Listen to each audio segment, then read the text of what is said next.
Let's see if... I seem to be streaming, I think. And all the platforms should love me today. Let's see. He says, hey, look at that. It's beautiful. Let's actually heat up the iron.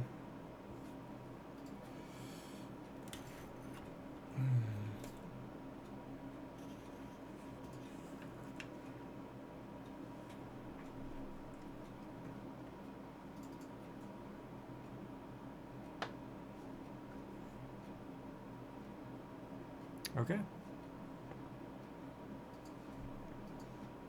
Oh, nope. Twitch may not love me yet.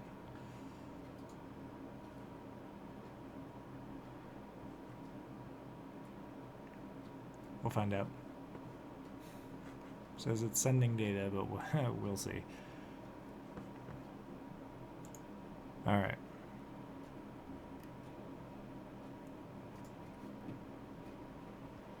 Get my eyes on. And iron's hot. Alrighty. Let's put, oh, almost forgot. Let's put some music on, shall we? Is that too? Let's try that. There we go.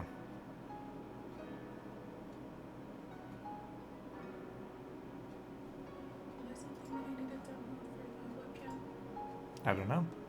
No, the radar webcam. What's it called? OBS? Ah, yes. It's the thing I use. Might be a little bit too loud. There we go. Well, hello. I haven't seen you in a while.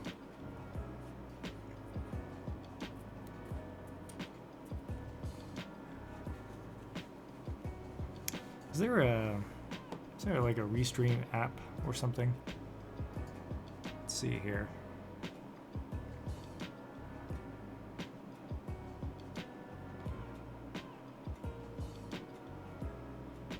Just so I can better keep track of what's going on in chat.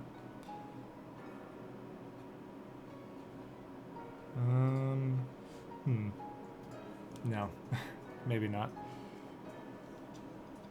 Sure there's a way to do that without having to look up. I'll figure it out later. In the meantime, let's grab... Oh, you know what I forgot?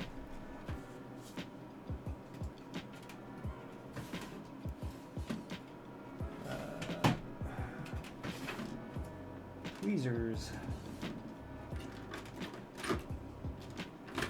Somewhere. Tweezers?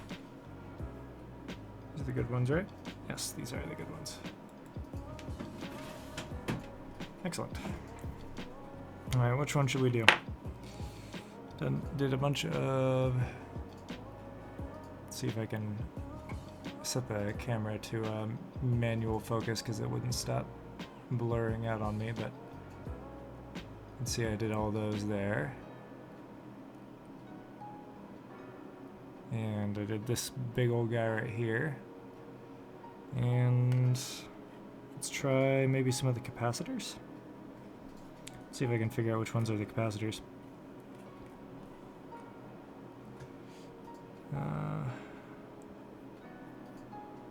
Oh wait. Oh no, these are more resistors. Well, we could do some more resistors and show you how those are done. Show you as if you probably don't already know. They're looking at me going, you moron.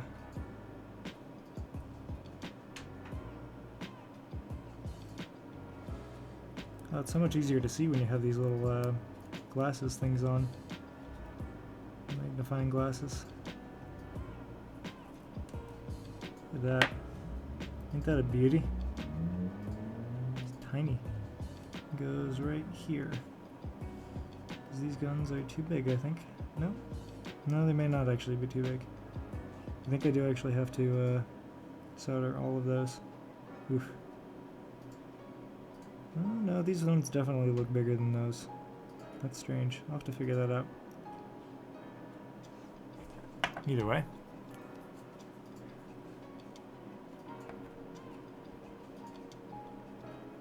A little solder juice on there.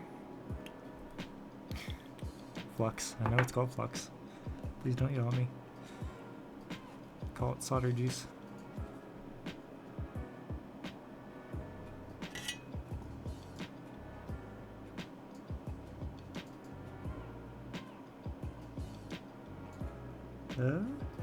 Excuse me. Sticking too much to the iron. I left it on too long. Here we go. Much better. It's much harder to see when I don't have my light on. But if I put the light on, then the camera keels over. So, if I want you guys to be able to see what I'm doing, I have to turn my light off. So it'll be a little added challenge.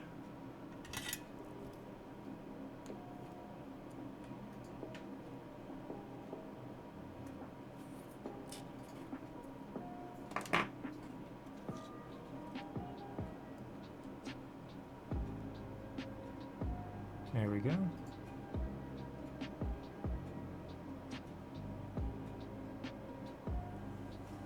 Perfect. This is, if you're not aware, leaded solder.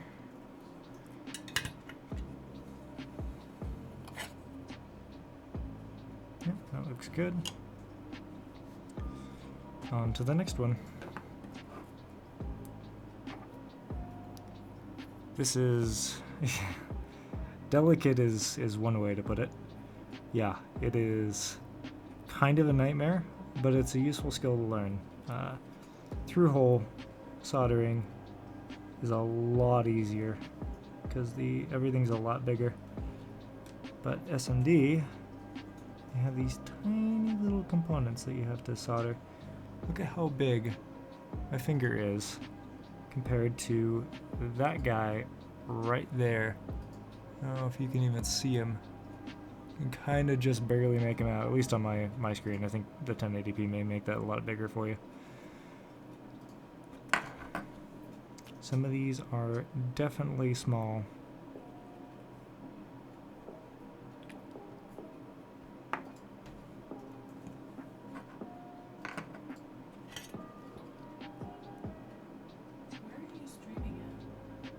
I'm streaming to Mixer, YouTube, and Twitch.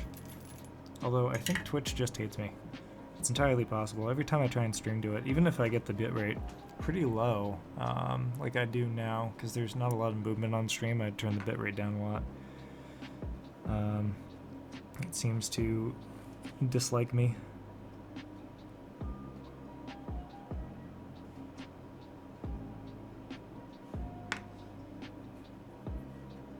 So you can probably find me on YouTube and Mixer.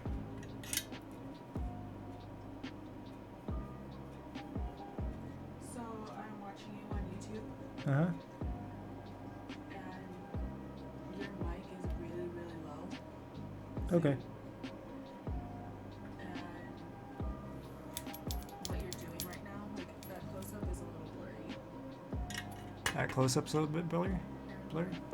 That's fine, I can actually fix that. There is a way to fix this.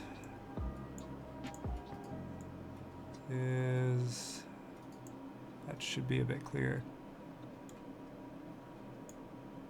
There we go. And my mic's a little low, you say? Okay. It's probably because I'm not talking directly into it. I can probably turn it up a little bit, especially since I'm going to be changing. There we go. Oop, might be peaking just a little bit if I lean too close in, but I'm going to be fixing my mic setup pretty soon here, actually. There, that focus should be a little bit better.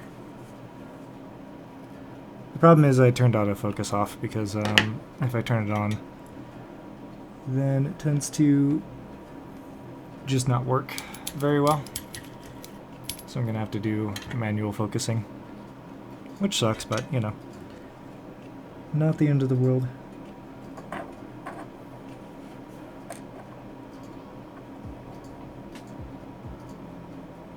I do not pretend to be a master at this at all, by the way.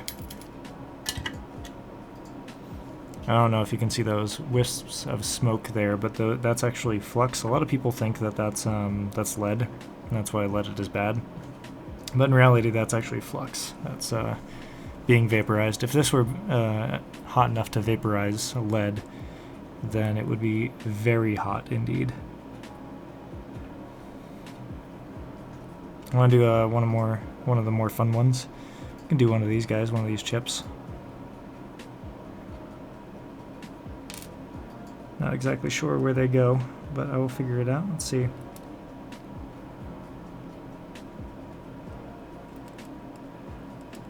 Is the mic volume a lot better? Yeah, it's better. Is the focus better? Yep. Cool. I know what I'm doing, sort of. See, I'm not actually sure if this goes on here or on here, or both, because they both look like they would be... No, because there's only 2 chips, and they go right here, so I don't know what those other pads are for. Maybe testing? Anyway, that's how that would look. So let's move that off. And here's how we handle this. Put a lot of solder, put a lot of flux down. And we're going to tin one of the pads. Just lightly. We're going to position this guy.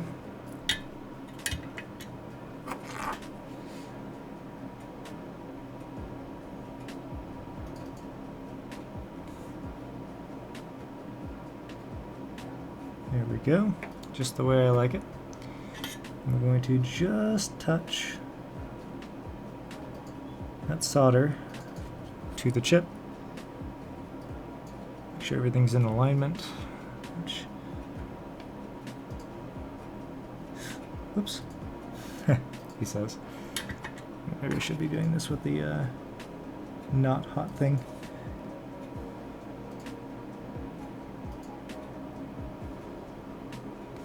See, I did this perfectly a couple of times.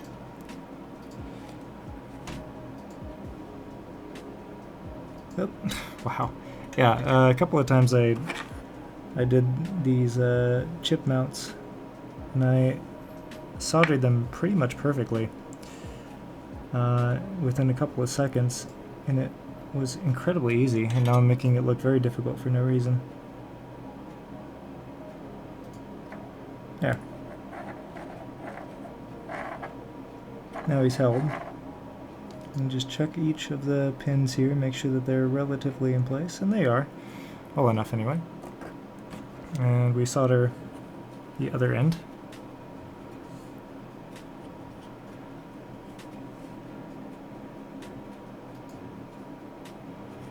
And there we go. Now he's held in place. So we can go back and reflow this guy.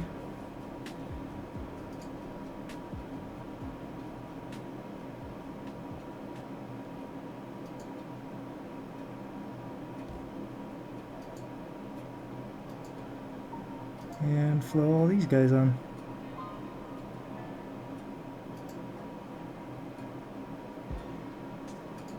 Yeah, a lot of people are worried about lead flux because, or not flux, lead solder. So they think that those wisps are vaporizing the lead, which they are not. It's still not good for you to breathe in, of course. You don't want to be breathing flux, but it's not nearly as bad as if you breathed in lead. I don't know if you can see that, but a couple of those guys are a little bit thick. Thick boy. You probably can't see that because it's not actually facing you. That guy right there is a bit of a thick boy. So what we do, just kind of draw that out.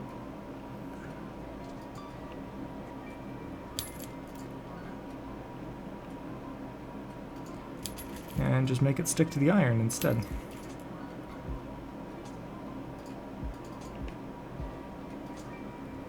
And that is that.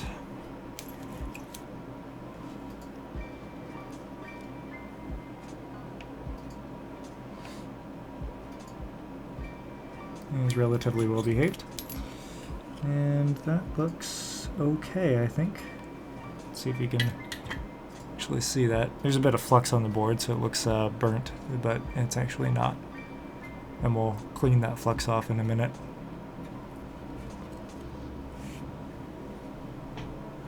That is a surface mount chip.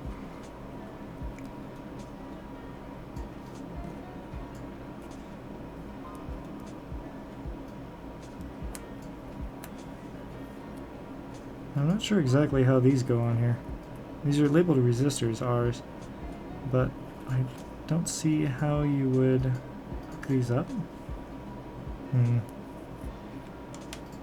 D for diode, C for capacitor. Q is... crap. I forget what Q is. I think Q is kind of random. Maybe? Either way, these look like maybe transistors or something similar.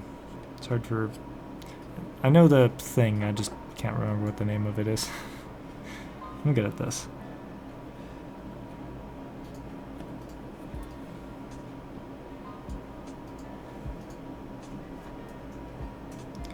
So R1 through R10, R11.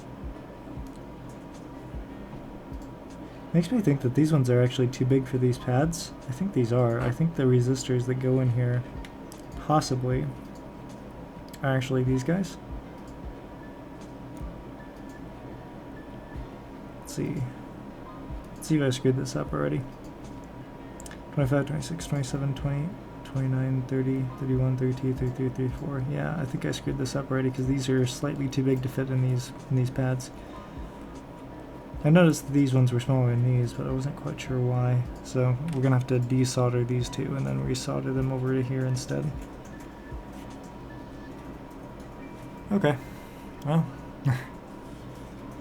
thankfully there's ways to do this. And it begins with flux, as all good things do. So I ordered a sound interface for my microphone finally. I hadn't done that in years. Let's see if I can find... hang on a minute. Somewhere in here. Ah! There it is. Let's get some wick out.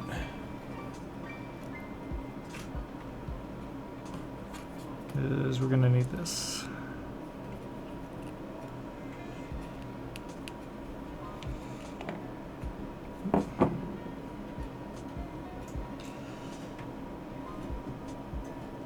So,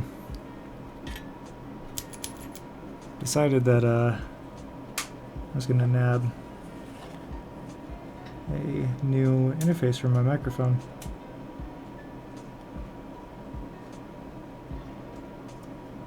After 10 or so years of not having one. And currently the mic is hooked up to a Blue Icicle, which is hooked up to my computer via USB. Which, don't get me wrong, it does work.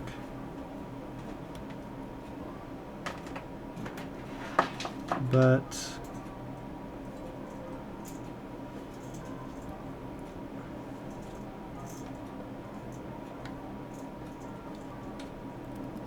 it's not quite as good as I would want it, and ever since I got this Blue Icicle 10 years ago, I told myself that I would fix it and get myself an actual audio interface.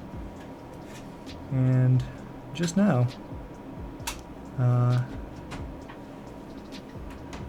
yesterday, I just ordered it, It's been about 10 years.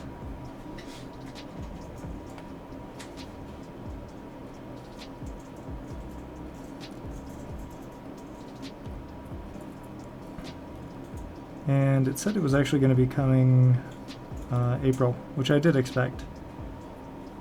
However, it updated, and actually it's coming today. So I'm very excited about that. He says, accidentally sticking his oh, no, I don't need that much heat on that. Ooh. There we go. So one of the tricks I learned through many YouTube videos was making your iron very hot.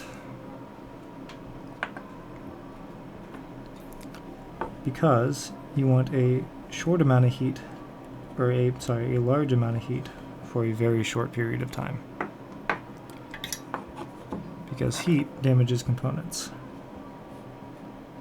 So the shorter amount of time that you spend heating your components, the less chance of damaging them.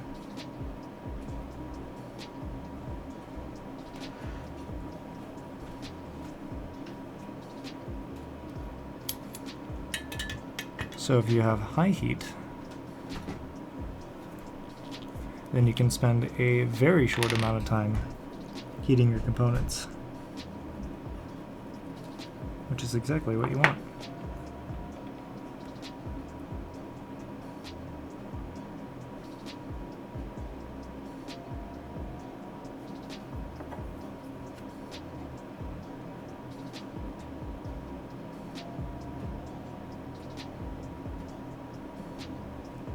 No, I didn't actually tin that pad, which may actually be a mistake, but we'll find out.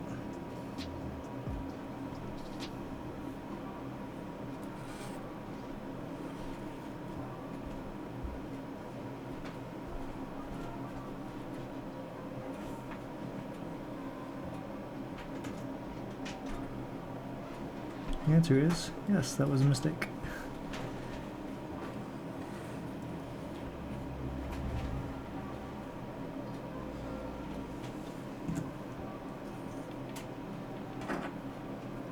So now this guy's crooked.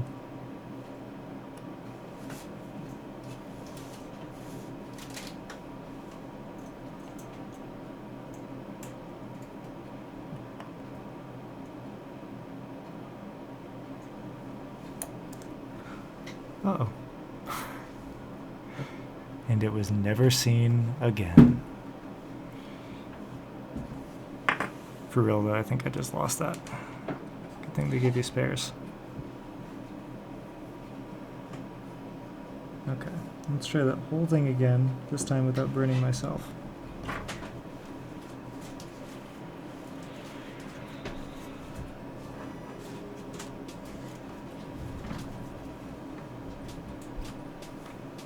For setting anything on fire.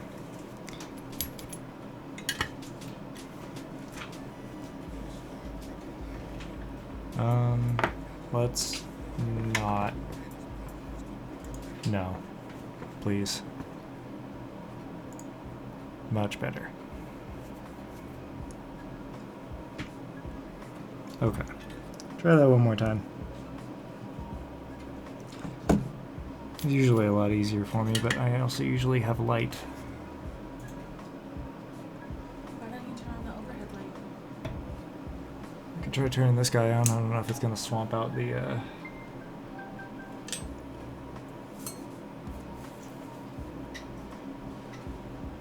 Yeah, the problem is any light I point at it is going to just completely swamp out the camera, and that light in particular is actually not even that bright. You're going to find this tiny little SMB component. Oh, thank you. Ooh, look at that video though. Okay, maybe that's a little easier to see. I don't know. What are you looking for? There was a chip there and it flew this way-ish? Ish. going to be a tiny little resistor somewhere around here. Like, not small. Oh, that is a tiny boy. It is a tiny boy. Well, it's okay. I have more tiny boys. Yeah, I'm gonna open up this other window over here. Okay. Just kind of try and balance things out. Oh, no, it doesn't look bad. That actually looks really good. Oh, excellent. It looks a lot better. Good. Excuse me while I try and, like, rip out this guy. This other tiny boy.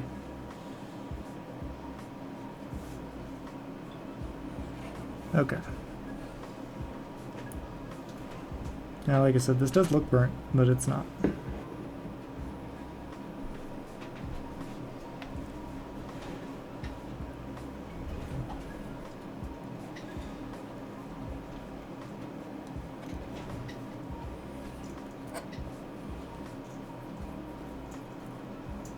Can you actually see that, or is that too bright?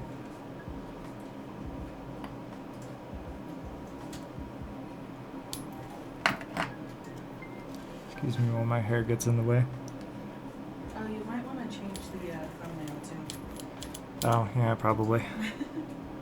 I did forget to change the thumbnail. That's okay. I can change it later. It's still a little blurry. Okay. Well, let's find out.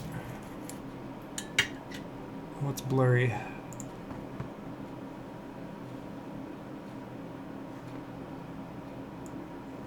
Here, let's see. What is blurry about this? And how does the focus make it better?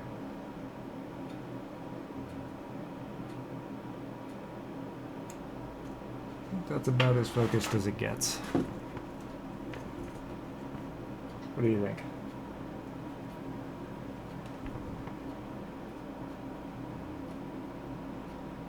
It's still not great. Well, that's on YouTube. That's a few seconds behind.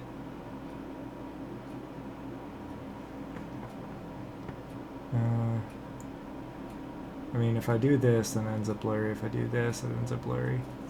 So maybe that.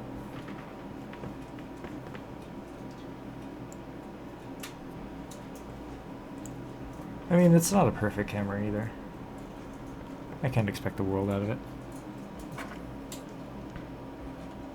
Anyway, if you want to see, so when I say this isn't burnt, this is what I mean. If I grab a little bit of alcohol,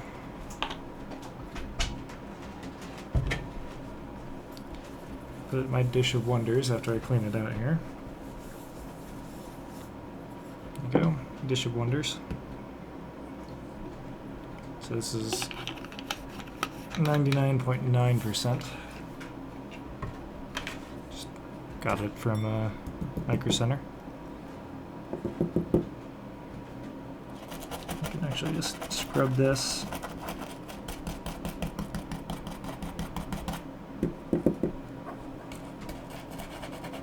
Yeah, that's probably the only alcohol left in existence right now.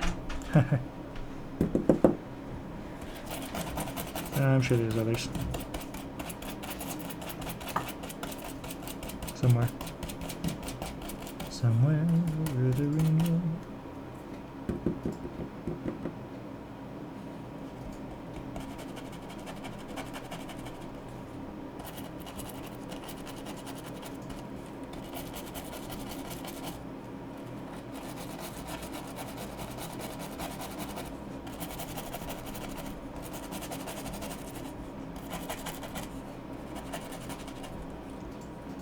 There we go. Clean off my brush here.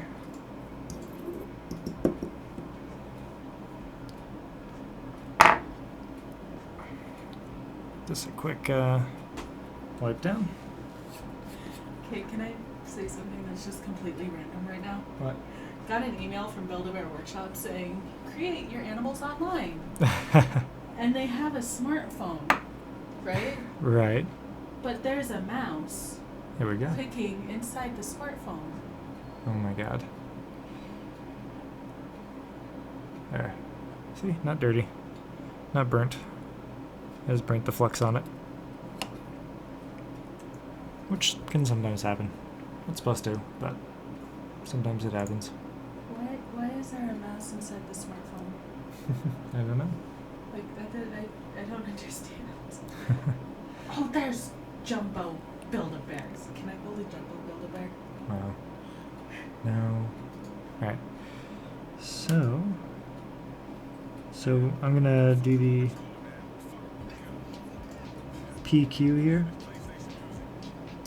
Now I'm supposed to line up these dots actually with the well, supposedly there's dots on here to line them up with, but I wasn't able to find them. Okay. Also, no. No, none of that. There you go. So there's supposed to be a dot here. You can kind of just barely see it. Lines up with these dots here. But I wasn't able to find one on there. Oh, wait. Oh, I was able to find one. This one's on backwards. Welcome to Egg Fixes All of His Mistakes.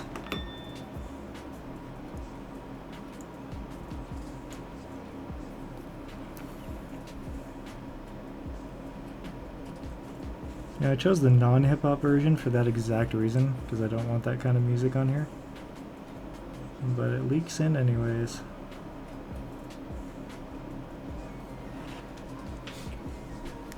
I think this is labeled as not safe for children. Right. Oh, thank you. I grabbed two on accident, because that last one. And then I don't feel like going back into it. That's okay. So you get drink. Yeah, I was gonna say drink is good. As I fix my other mistake. So I soldered 3 components, and then I desoldered 3 components, and now I'm resoldering 3 components.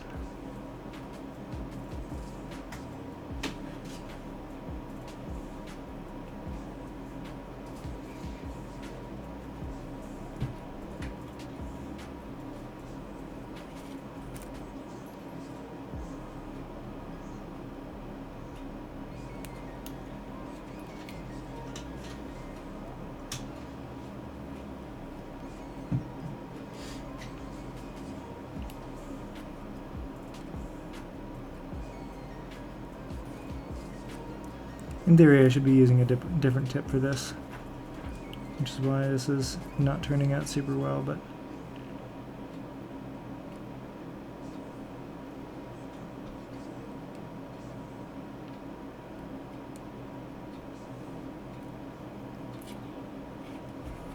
I have here's a flat tip for that, and this exact reason.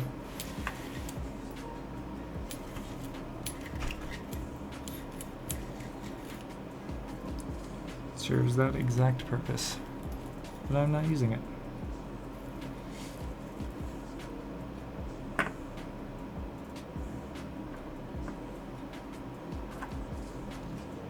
Retin my tip here. Well, maybe I didn't even need that.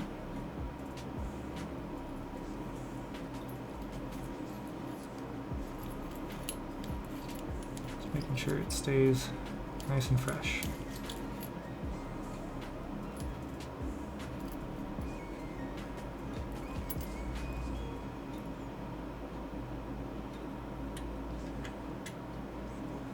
There we go. Cut off another length of this.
as a truck.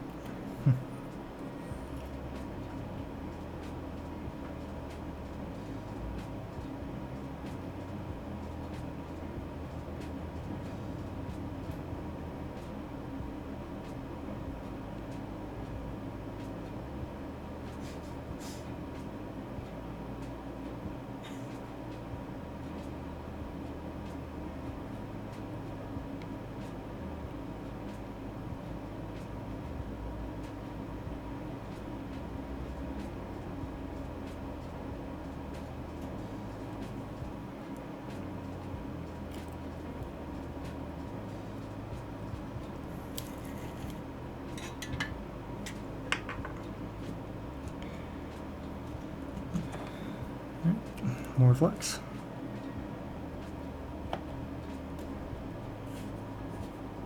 More flux is always required, especially when desoldering. Wish I had paid more attention to which direction that was facing, but you live and learn.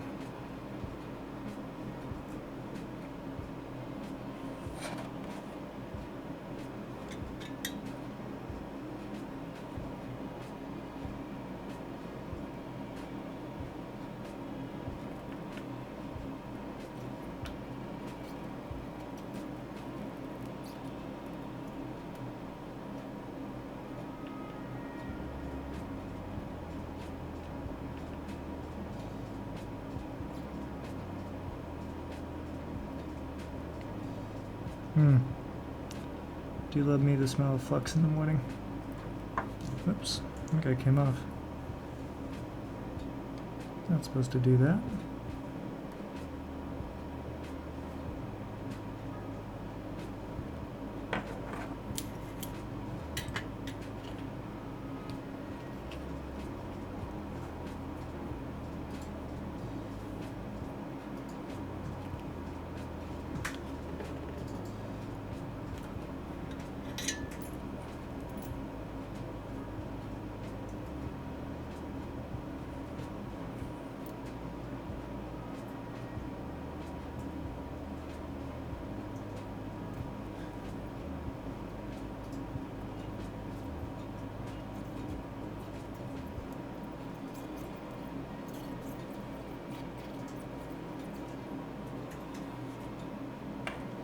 Pro tip.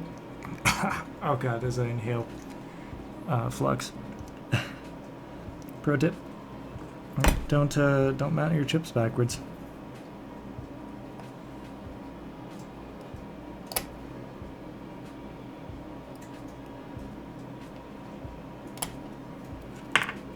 Because otherwise, you're gonna have to desolder them.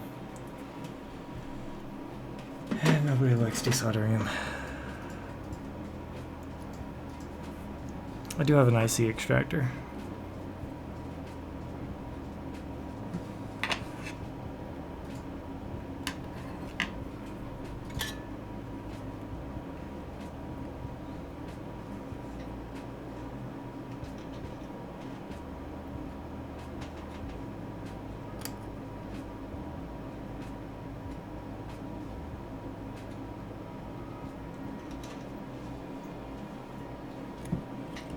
Okay, doesn't look like there's any solder in that end, which is good. Means it's probably all, yep, I can see a little bit creeping up that,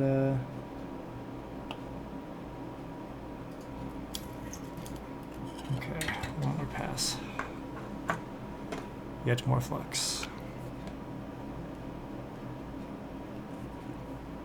Yeah, worst case scenario, I can probably slip an IC extractor into there.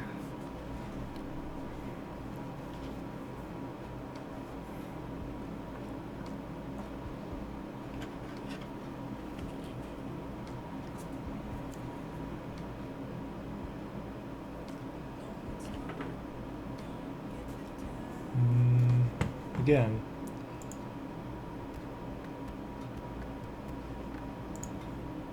what is with this? Oh no, that's not what I wanted. Some of these playlists are very strange.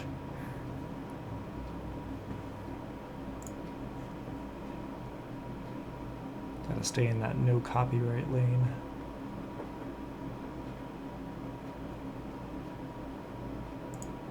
Alright, I can try this. Actually, this might be a lot better.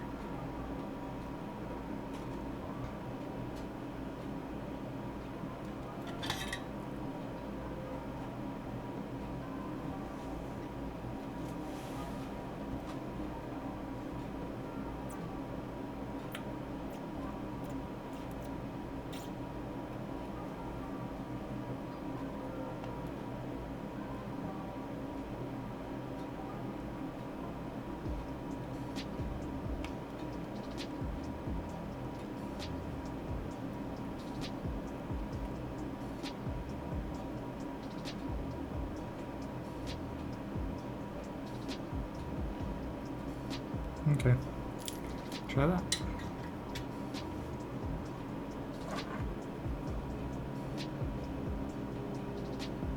Making a giant mess. But that is what happens when you install a chip backwards. Giant messes. Unfortunately.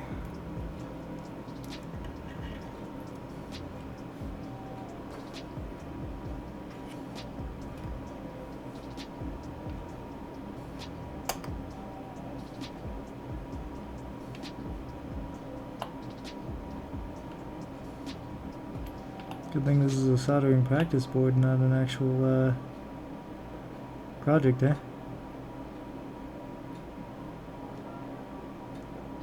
I can see the tiniest bit of solder holding that together.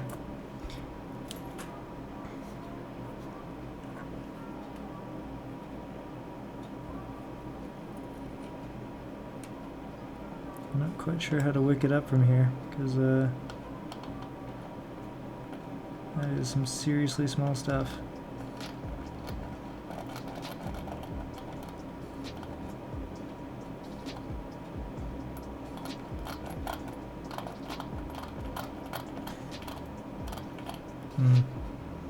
Not sure. Well, I mean, I know what I can do. I can switch out the tips.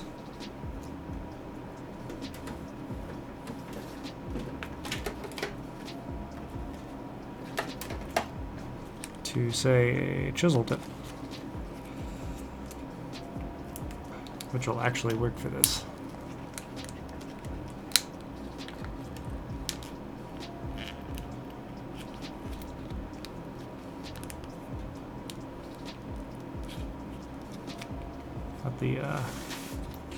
Let the iron cool down, and while it's cooling down here, put a little tin just to make sure it stays fresh.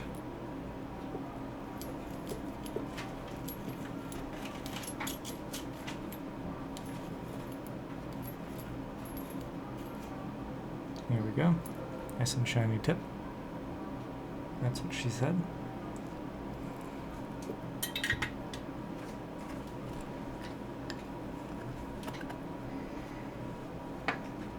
And we'll wait a little bit.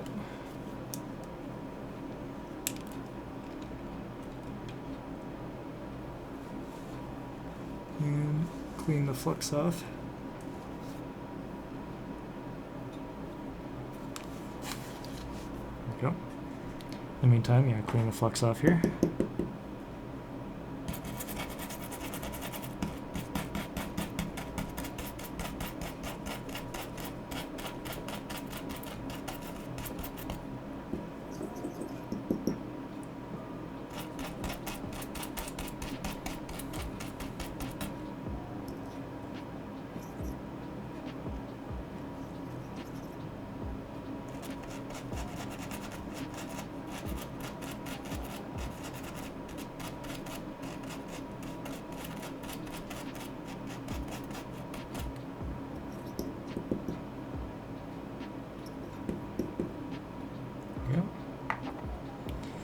The alcohol goes a long way. That's what she said.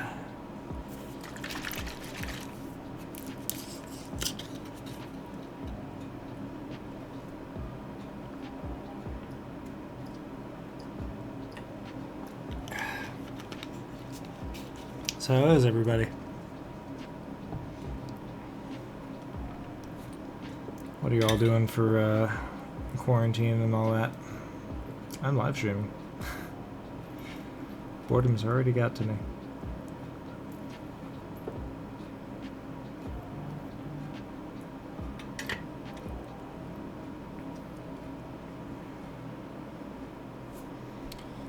I'm not quite sure how to replace these tips, but I'll figure it out, I'm sure.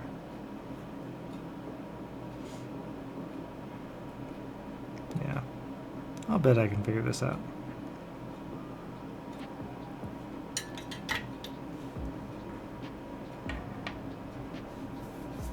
Also, I'm pretty sure that this is not supposed to be unscrewed.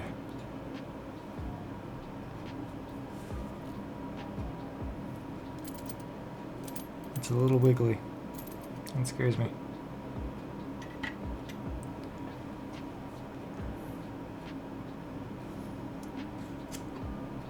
Actually, what I could do in the meantime is get this little power. And what's this set at? 400, 500, 80, 90, 600.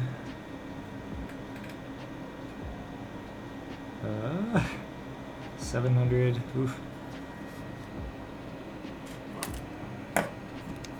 Maybe, just maybe.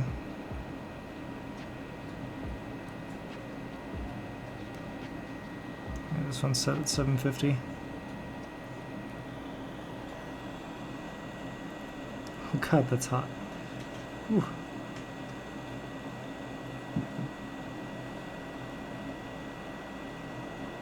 Aha! That actually worked. I'll be damned. I mean, of course it did. It's meant to, but I don't think I've ever managed to do that yet. That was the first time I've ever managed to, yeah, to desolder something using that technique. That actually works. Are you burning something right now? Yeah, metal, basically. Yeah. Well, now I don't need this tip. But it would be a good idea to screw this on a little bit tighter because it's a little rattly.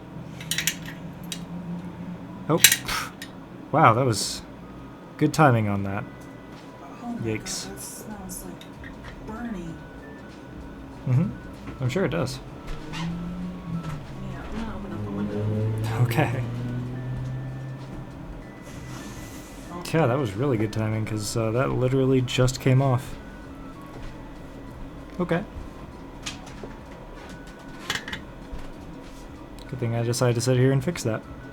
Also, let's try and swap out the tips to be a little bit more pokey. So that tip is really good for just general purpose, but I need something a little bit pokier for these guys. And also now we can swap this around, and hopefully I can show you this. Still a little bit hot, but it's okay. Let's see if it's blurry. But there is a little circle right here that goes with this little dot right up here. The entire board is really hot. Ow.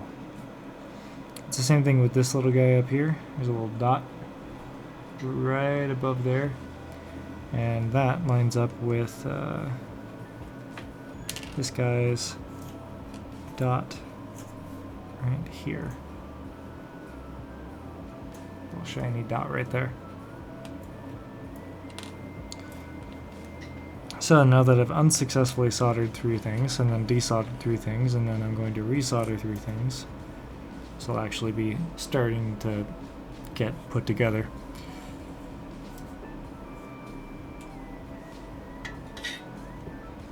Alrighty. Let's see how hot this thing is.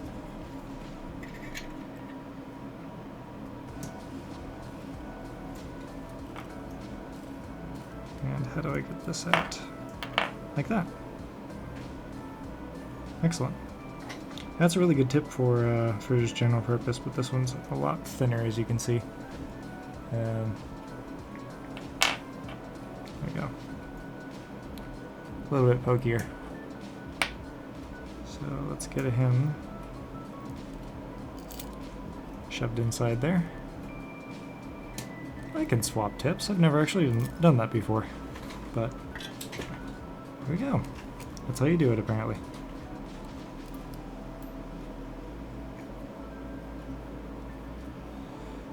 And here's where I grab some pliers. This is still probably very hot. And just start kind of shoving them on there.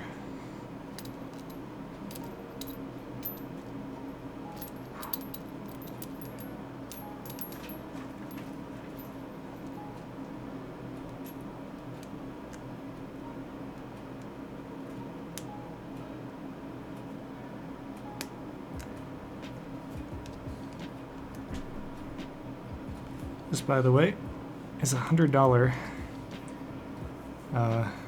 set of, or soldering station, set of tools, soldering station. This cost me about $100, or this, along with the hot air rework. So it's actually not too bad, for what it could cost. This guy over there for now. He's probably cold by now, but there. But you never know. Okay. Now that we got a new tip on here, it's beautiful. And not really rattly anymore. Good. Let's heat him back up. It was 160 degrees. Still would have burned a little bit if I actually tried to use it or handle it. But let's clean off some of this at the bottom here.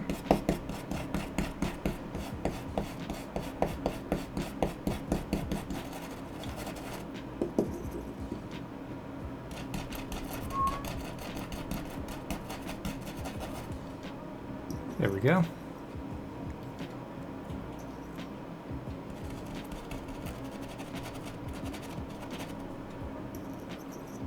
There. Make sure everything's nice and clean. Now, we add some flux to the board and continue on our merry way.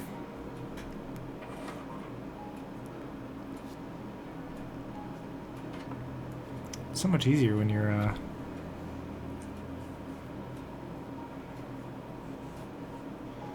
when your workspace is clean and lit.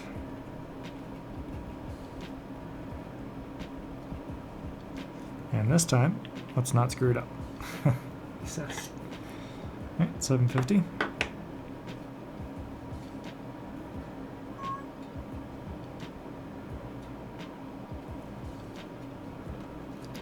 Lightly tin that.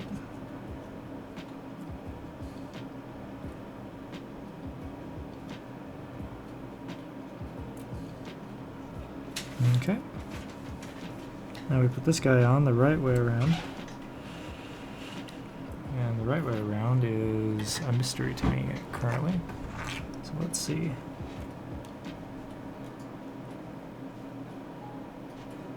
Looks like the circle is right there, so that matches up with that. Now, try and get them lined up.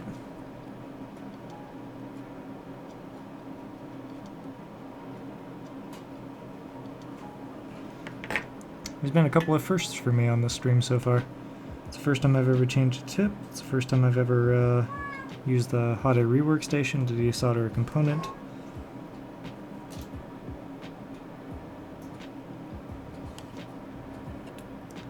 Well, that's not lined up perfectly, but that's probably good enough. It doesn't look like anything's moved over or not attached or anything. He says, moving it. Now it's not good. Okay, let's try and get it lined up properly then.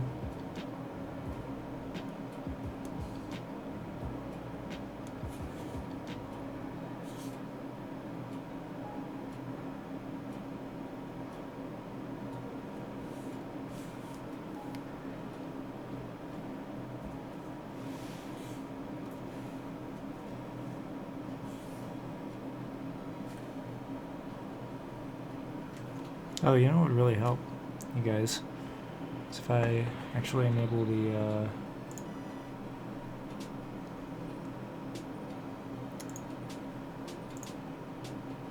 chat.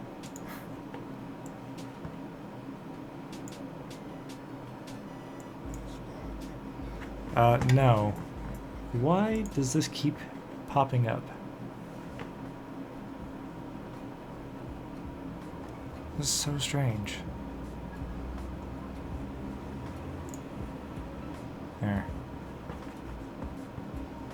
There we go. Now I actually have a chat you can see.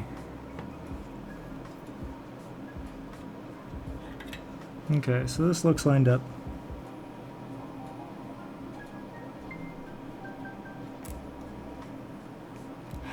He says as he flips the chip over. Well, it was lined up.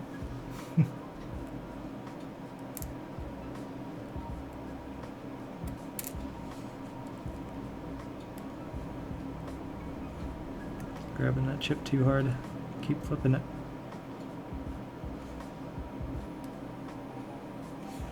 Like I said, I did this a few times and it was actually really easy. I'm just making it look hard for no particular reason.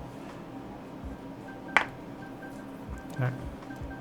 So this time I'm going to do this while I hold the chip down, because that actually makes sense.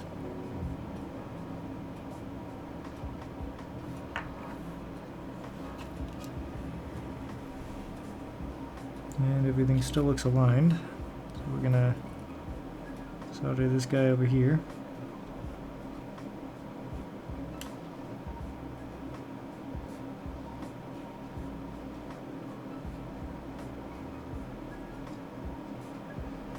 And surprisingly enough, I'm actually gonna need thinner solder. Good thing I have some somewhere around here.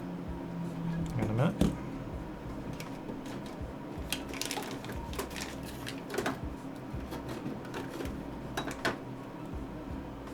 Nope, it's too thick. It's a thick boy. I could use this. Oh boy. This is silver bearing, 2% silver. But you can see, and here's the solder I was using.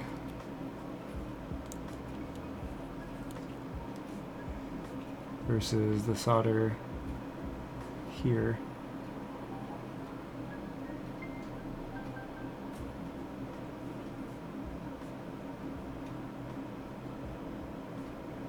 It's difficult to tell, I suppose. Hey! It's a Kokomew. Kokomew? Kokomew. It's a little bit difficult to tell, but this is a lot thinner. And also a lot more expensive, so I hope I don't screw this up.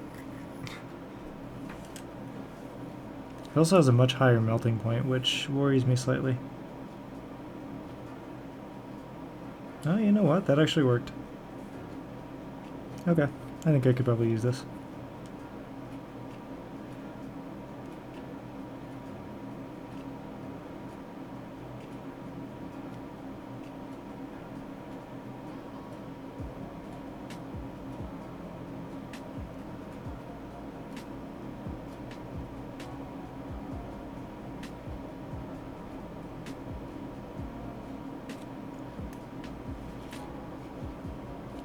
Very shiny. Oh my god.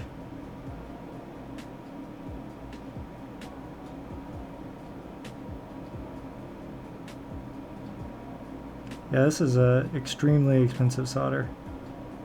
But what's solder good for if you don't use it, right? I don't keep it on my shelf just to look at because it's pretty. It is actually very pretty.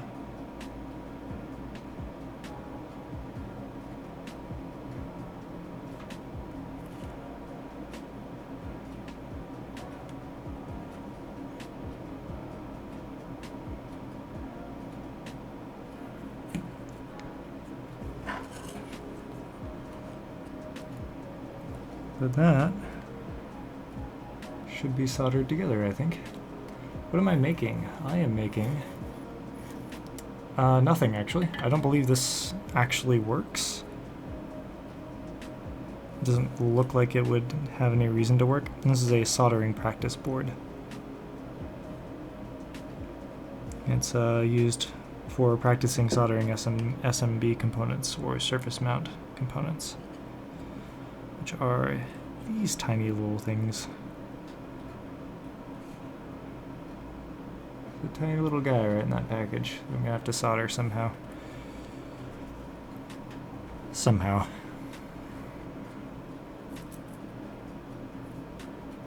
Things we will have to figure out at a later date.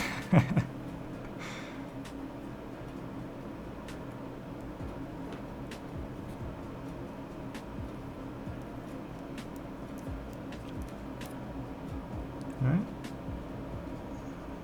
A little bit more flux on here. Use that flux pen. Pull out this guy.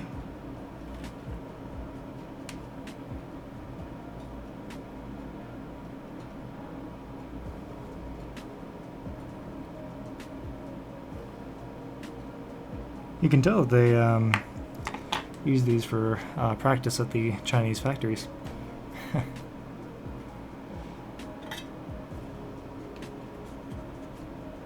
I got them very cheap.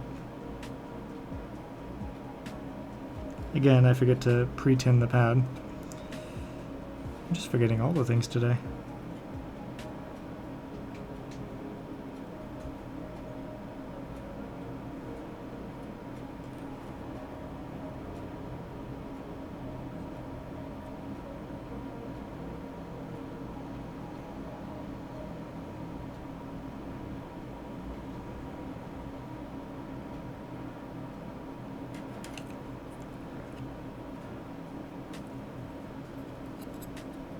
Does that look good? That looks attached, I think.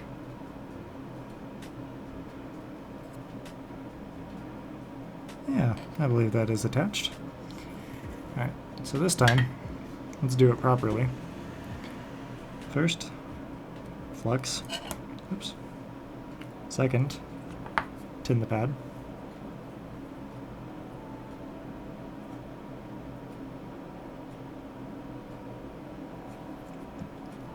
Third, place the component.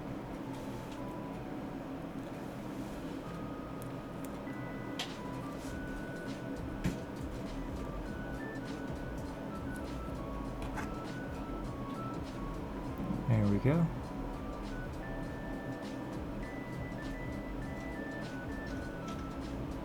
Oop.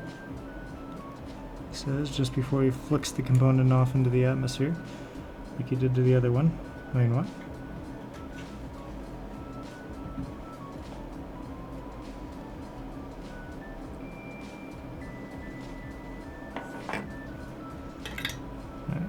Fourth, solder the component onto the tinned pad very carefully without moving it, as I just did. I'm a professional.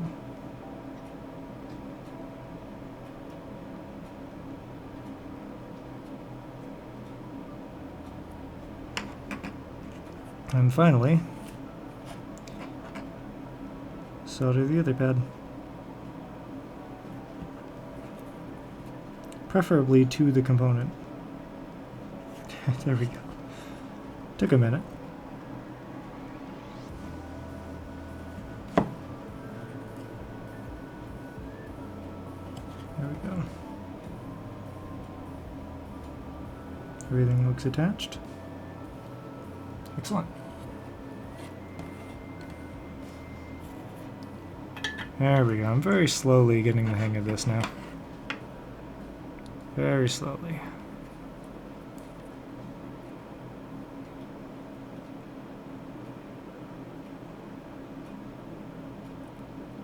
He says, immediately forgetting the steps that he just had. Oh, tea. I love tea. I remember this from Jarvis.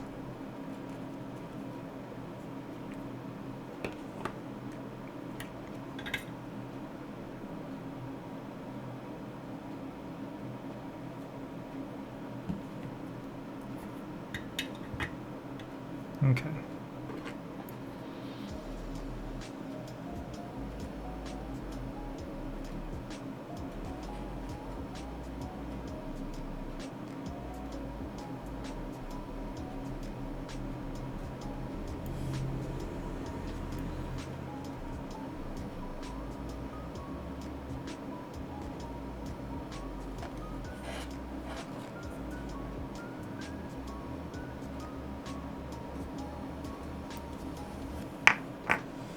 There we go.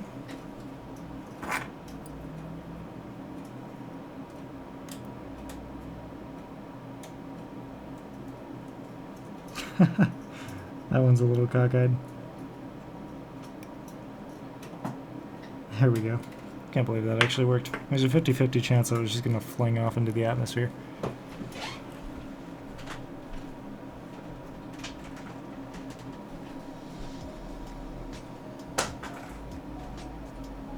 There we go.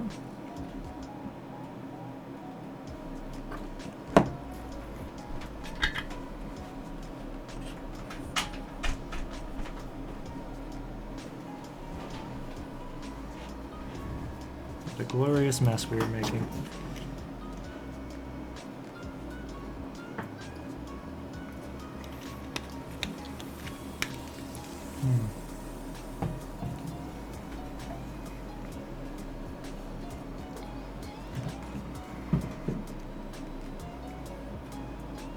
More resistors.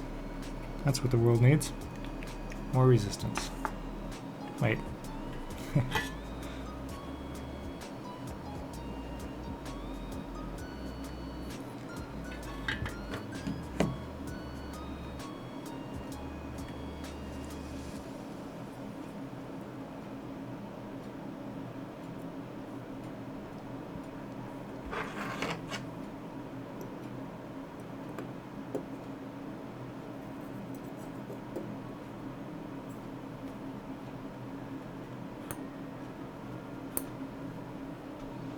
Mind me, just cleaning off my my pinchers.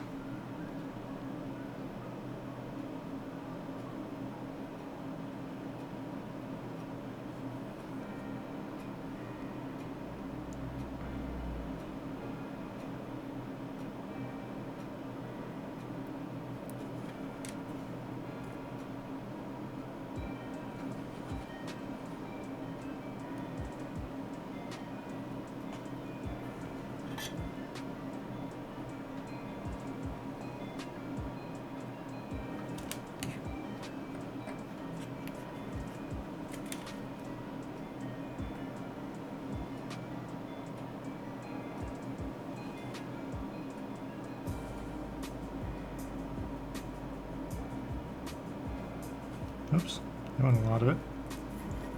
Just wasting silver over here.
I suppose I could just lay it down like that and hope it doesn't flip over.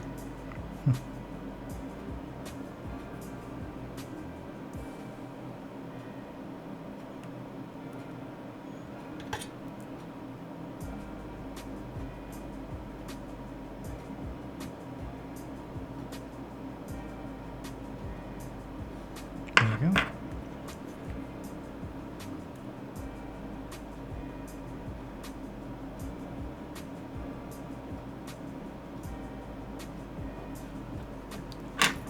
It is very shiny.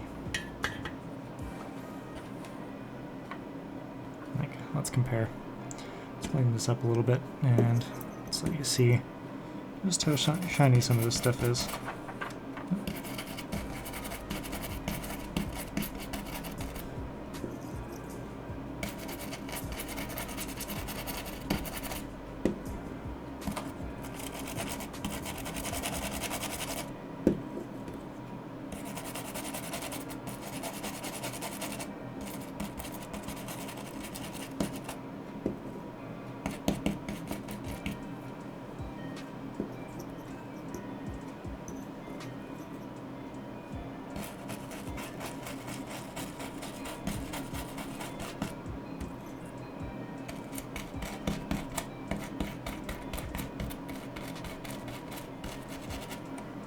There we go.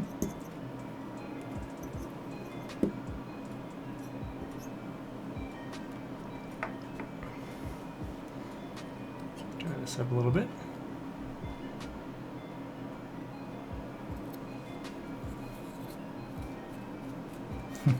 Using his shirt.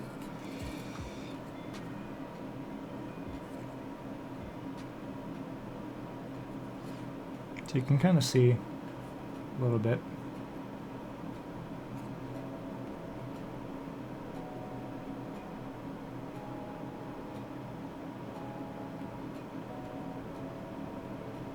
That the first two here are done using a standard one of these guys basically, which is leaded. And these were done with lead and silver. You can kind of see how shiny they are compared to the just the lead. What's this? Says Twitch viewer Skydiver65. This is kind of a chill, relax, enjoy, chat, watch some SMD soldering. So SMD is surface mount soldering. It's where I solder these tiny fellows into this board very carefully. So we're just gonna sit here and chill for a bit, enjoy each other's company.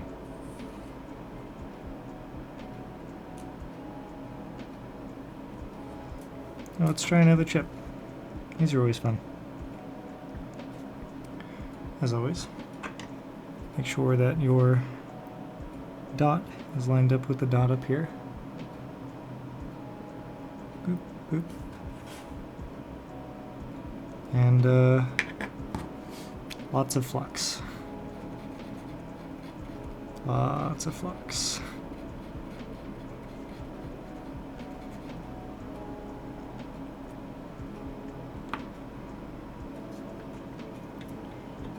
Same thing you do with the resistors.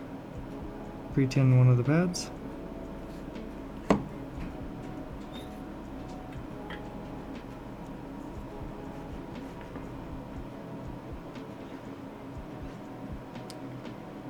And put this guy up here.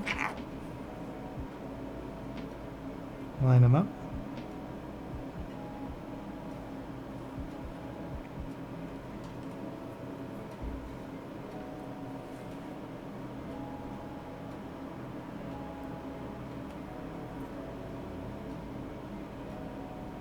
Hopefully line them up. Yep.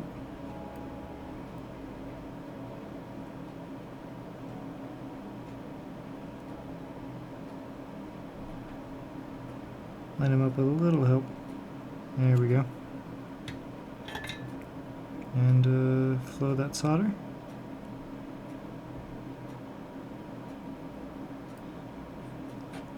Ooh, that's kind of barely aligned, I think. Let's see. Can I see any that are out of alignment? No. That's not my best work, but it will flow. Those pads are aligned. So just slightly askew, but it should work.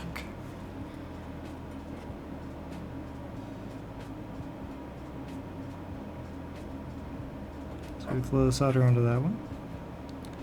Reflow it onto here. You can kind of go in whatever order you like. This is my preferred order here. Reflowing that solder, and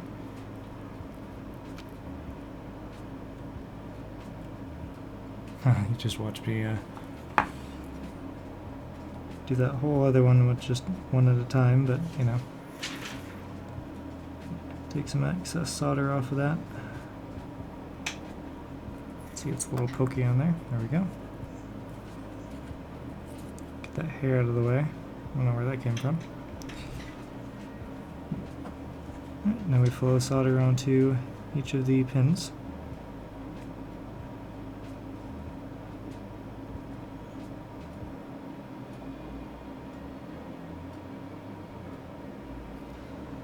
And make sure they're all connected.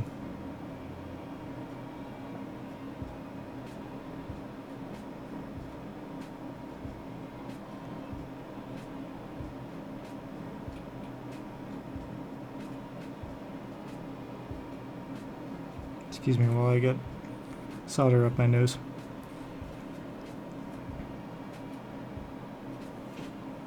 Or flux, not solder.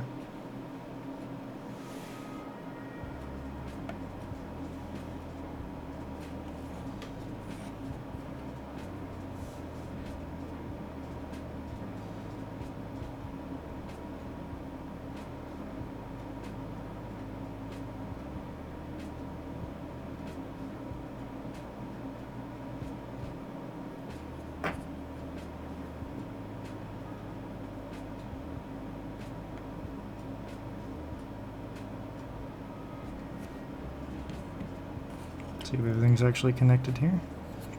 Oh, okay, some of those are a little bit ugly. Let's clean them up a little.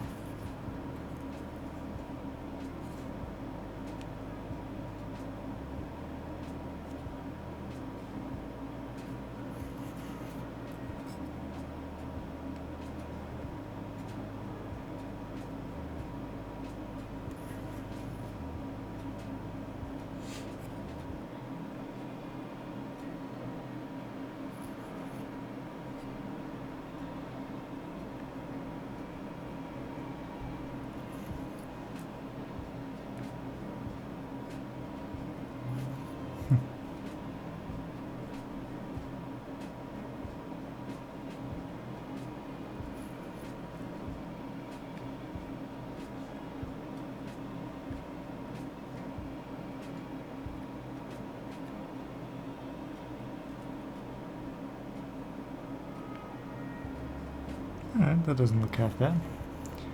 Why is there one gap in your... oh, a 1 year gap in your videos? Well, that's a bit of a story.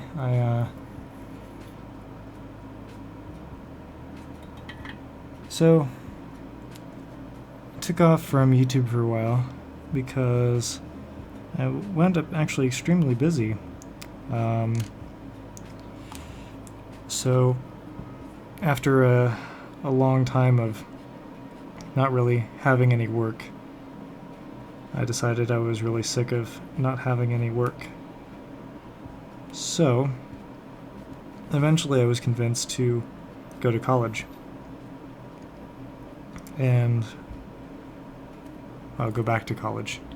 Now, originally I didn't actually do college very well. When I was 18, it was not my best kind of thing. But I was convinced anyway. Someone managed to tell me I should try it again. So I did. And this time I was a lot more motivated. And I actually... Hi. This time I was a lot more motivated, and I actually, got my schoolwork done. I'm getting my schoolwork done, still. And now I have a job lined up after school, which is awesome.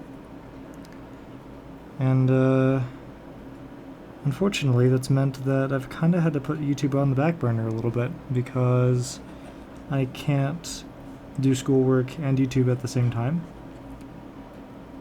I mean, I could, but it would make my schoolwork a lower priority, and I didn't want that. And who helped you get into college? So my beautiful girlfriend helped me actually get into college. She's the one who kind of showed me around the current campus, the campus of the college I'm currently going to, and kind of convinced me, or finished convincing me. Jarvis Johnson is actually the person who kind of started that whole train of thought of maybe I should go to college and kind of finish it up. But she's the one who kind of finished that. And yeah, so I went ahead and actually went to school, and I'm just about done with my associates. Yeah, you graduate in the fall. Yeah, I actually graduated this year.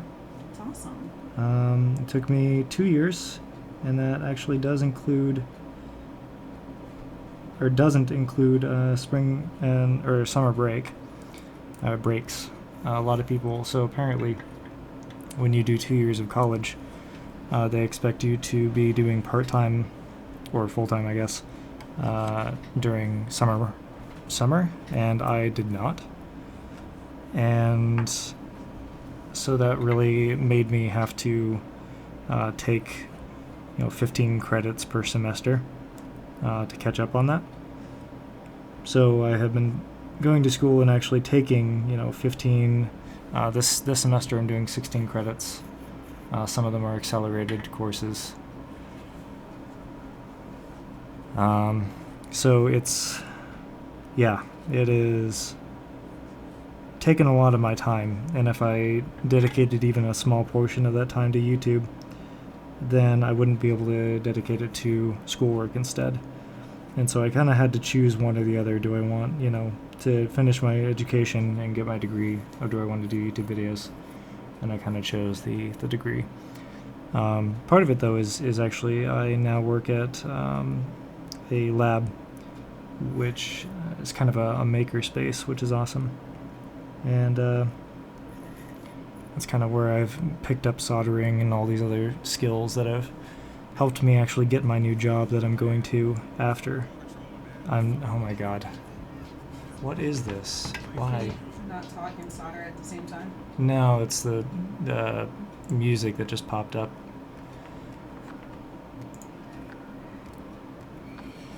But yeah, it's been really cool, and yeah, just about done with it. So I can return to YouTube soon. For now, there's a break. Moral of the story: go to school, kids. Yeah, definitely go to school. Like, life is not easy without a proper college education. Life isn't easy without just a GED, not even a high school diploma. Well, yeah, trying to get a job with just a GED, not a lot of fun. Trust me on that one.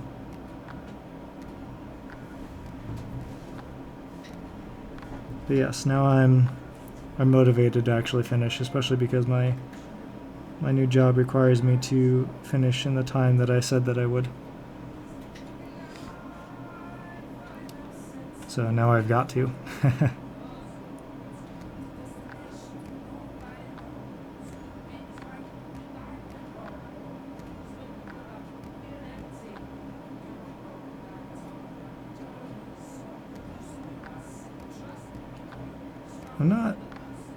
You know, I'll be honest, not a huge fan of this music, sorry.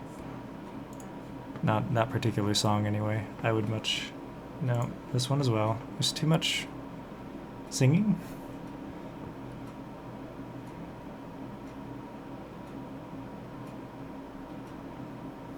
Can I just do like, what is that YouTube channel called? No, not this. What is that YouTube channel called? That's just like copyright-free lo-fi, because that would be awesome. Because I don't want copyright strikes on my videos. And I do like lo-fi. It's fun. All these are from like Chill Out Records, I guess. There is actually like an, what is it? NM something, NCM. Oh yeah, yeah. Literally NCM. So maybe I can search for that real fast. This is professional. Very professional. So maybe just lo-fi NCM. We'll get there. 106. Are these all the same? Yeah.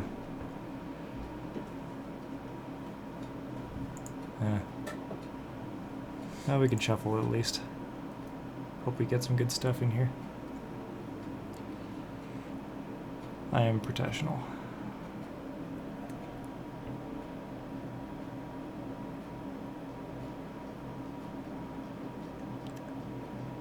But yeah, moral of that story is you really can't make it very far with just a GED. Difficult, to say the least. And my new job is going to pay me very, very well. Yeah, I should do a apartment tour when we move out. I could do that. And I will have, believe me, I will have plenty of time to do YouTube videos after that. And so I definitely shall. Huh? What was that? NCS. Oh, it's NCS. Oh, thank you. I don't... Was that... There was a donation, I think. Thank you so much, whoever donated that. I wasn't set up for donations because I didn't think anybody would actually donate. There was a donation? I appreciate you, random person. I am so sorry I did not get your name. I genuinely wasn't anticipating that.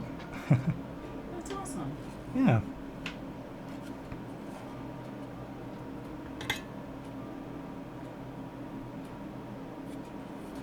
Sorry about that. I didn't... Yeah, I wasn't expecting that, so... My apologies. I'll set up for that next time. Let me know in chat if it was you.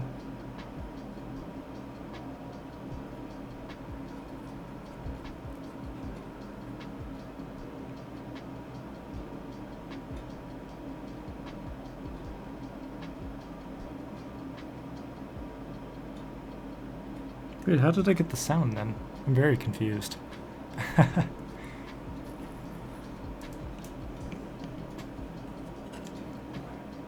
Ooh, hot. Please don't burn yourself. Too late for that.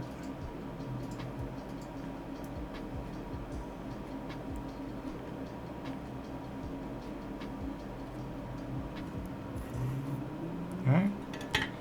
Here's a trick I learned from Voltar. Yeah, put lots of flux down. So it doesn't matter how messy your pins are. All you have to do is put some flux down.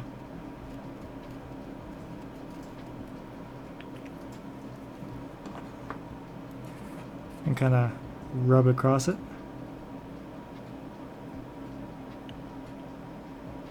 And it'll stick to just the pins, mostly.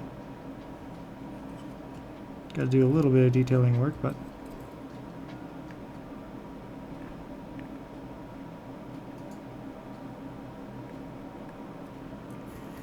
for the most part, it just kind of works. Here we go, like that.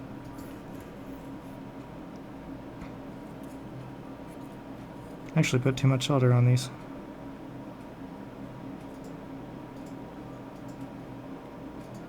That doesn't matter too much. Here I am just bridging pins. It's fine. What is NCS? Sorry, I didn't catch that for a second there.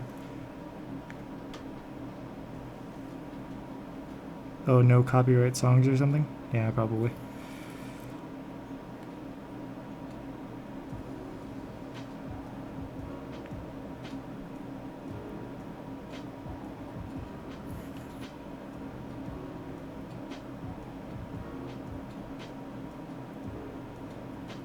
There we go. I also started going to college after COVID-19. I know. I hear that.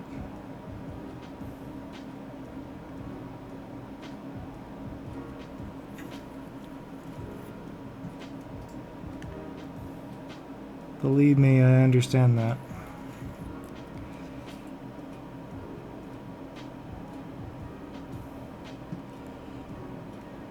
So it's kind of hectic over here too. The whole like crisis and everything. It'll be interesting to see how I mean our school's already reacted to it and all of our classes are now online, which is actually okay for me. This is probably the best time for it to have happened to me. Speak for yourself. Yeah, some people weren't so lucky, but for myself, this is probably the best time that it could have happened, because I filled this semester with programming classes. I took all my boring classes first. I got those out of the way, and all that's left are all my fun classes. And so this is just full of programming, and it works really well online. As long as the teachers are up to doing it. Yeah, the whole country is on lockdown. It's very strange. But if you filed your taxes last year, you'll be getting a bit of money from the government. That's very new.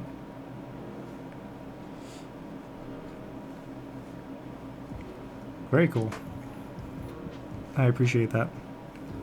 Free money is good. I will not say no to free money. I mean, it's taxpayer money, so you know. B-Tech, computer science. Yeah.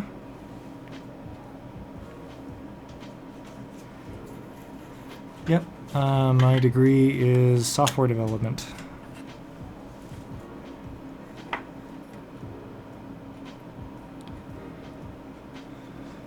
Well, I said degree. It is a degree. It's an AAS.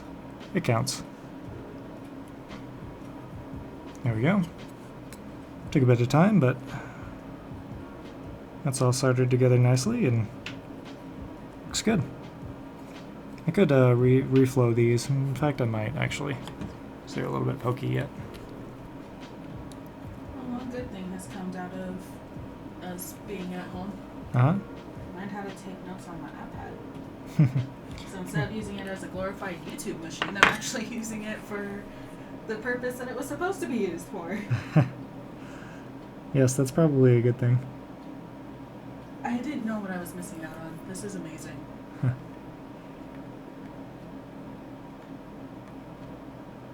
There we go. That's much cleaner. Oh yeah, there, perfect. Where am I from? Kind of Midwest. Around that area.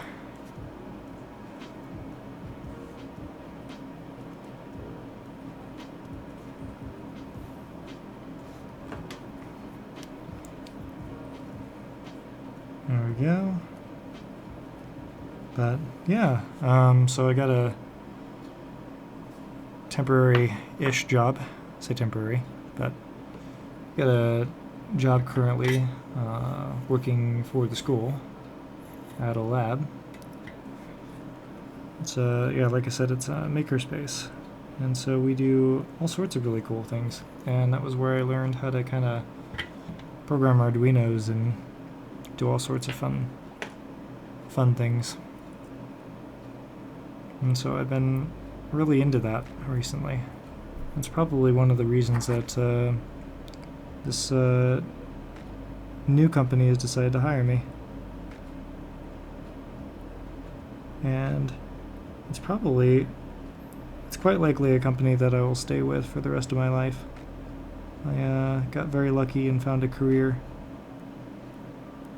with an AAS that will pay me, even with just my AAS, up to about $75,000 a year.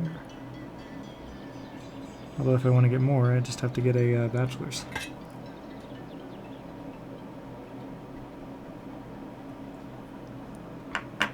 And competitive work hours. I can't actually take my work home with me. So that's a really awesome deal. Means I can't be called. Well, I can be called into work, but it means I can't, like, you know, go with one of those sleazier companies that's like, oh, you work your own hours, which actually usually just means that you'll work all day, every day. In the case of this company, I can't take I can't take my work home with me. It's very nice.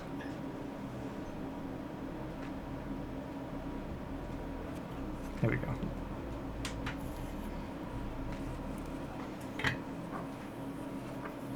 So I can't wait to graduate and start working for this company. It'll be awesome.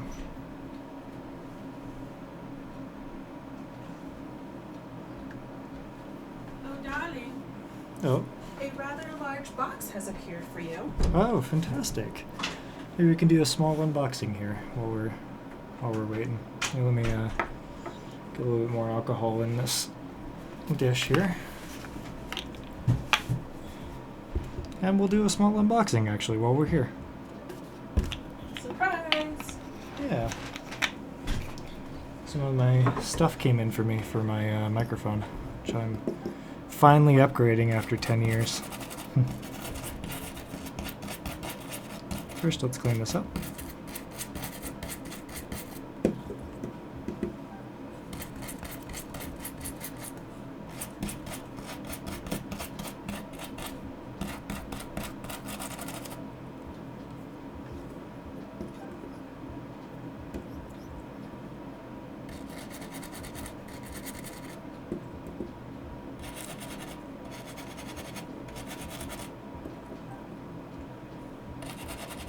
There we go.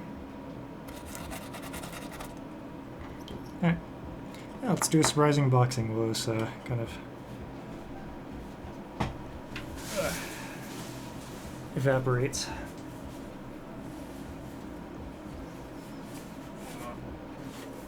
Let's clear some of this off. We'll get back to it in a minute.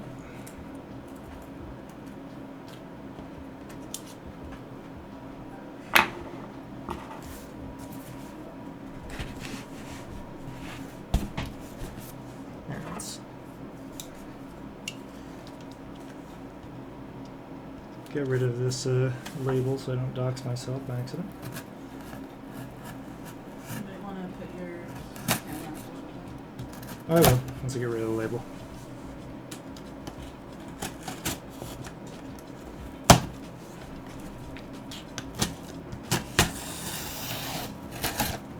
There we go.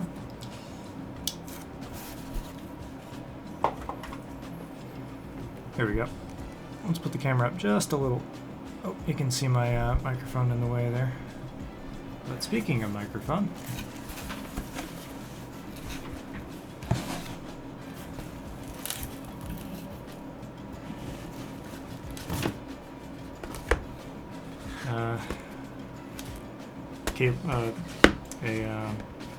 cable that allows me to switch power on and off to something.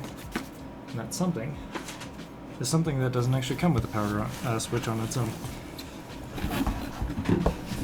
This guy right here.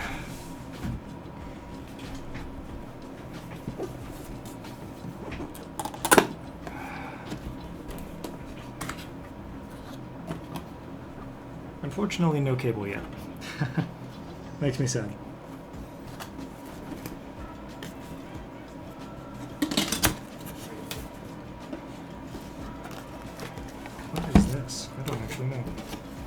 find out.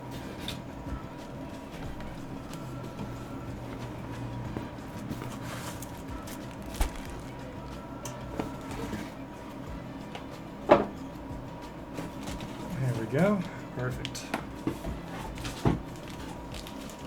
Wow. A lot smaller than I thought it would be. That's good though, because it means it can actually fit on my desk.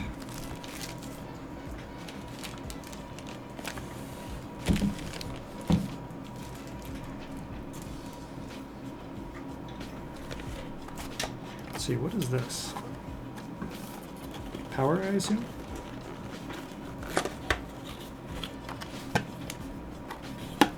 Yes, it looks like power.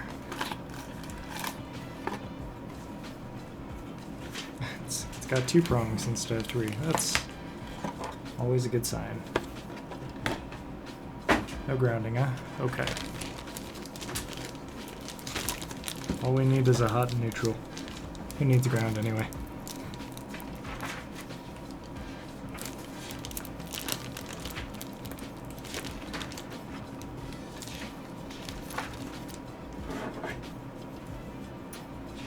Good scissors. Expensive scissors, but good.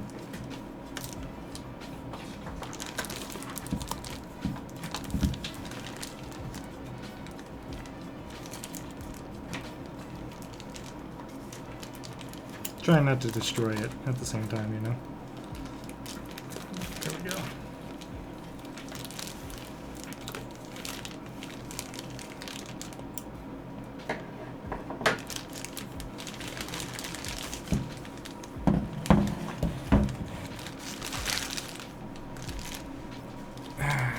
Excellent. I can actually plug my microphone into this instead of using my blue icicle, which just converts my mic directly into USB. This has been 10 years-ish in the making. I have waited very long for some setup like this. Unfortunately, I've been either too busy to do the research or didn't have enough money. But this whole epidemic thing gave me a perfect opportunity to take some of the money that I've earned and take some time and actually do some research. And so I found that for the price, this is probably my best bet. Got a few cables to go along with it. And I heard that it has a little, yeah, just a little bit of wobble. Yeah, you can actually hear that through the mic. Good. Well, not good, but yeah. Yeah, has a little bit of wobble. Apparently, just gotta stick a piece of paper into that bum foot. It'll work just fine.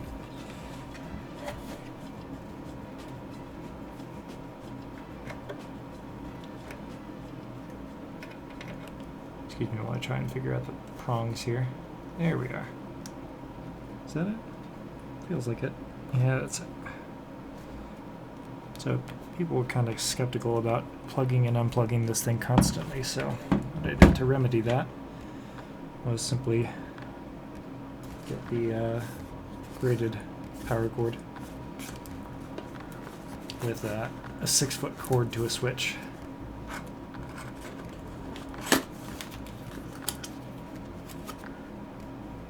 This song feels like it's going to have talking in a minute here, which we're singing, which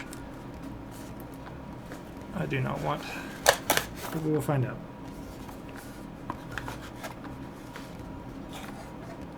Who doesn't love a good unboxing? Okay.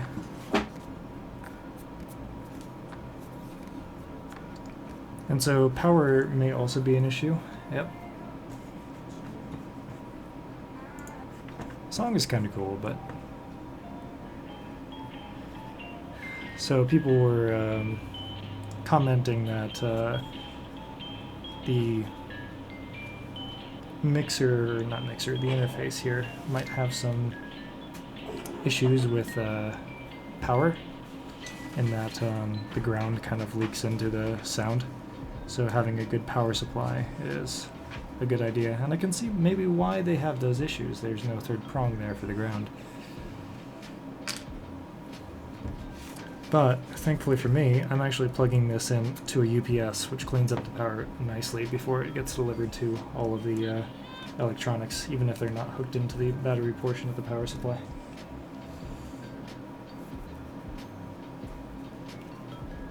So I should be able to just kind of set this on my desk somewhere after I untangle it and turn this thing on and off with the touch of a button. Cool. That should be good, I think.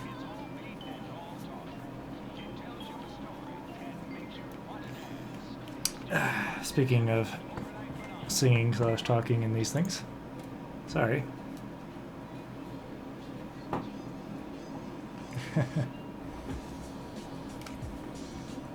Alright, let me get under my desk here.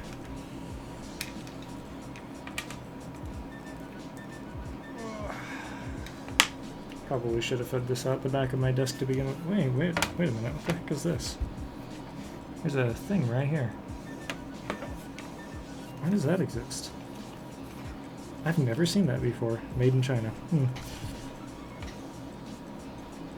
Huh. You know what? I don't actually know. What's the input? 120 volts. Output is...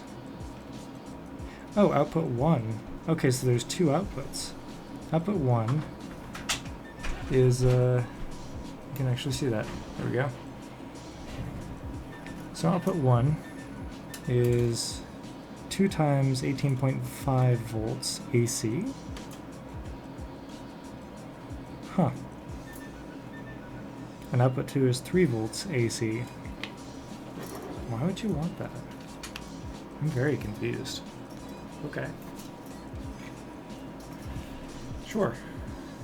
I'm not a professional audio equipment guy or anything, but I genuinely do not know why you would want that in your power supply.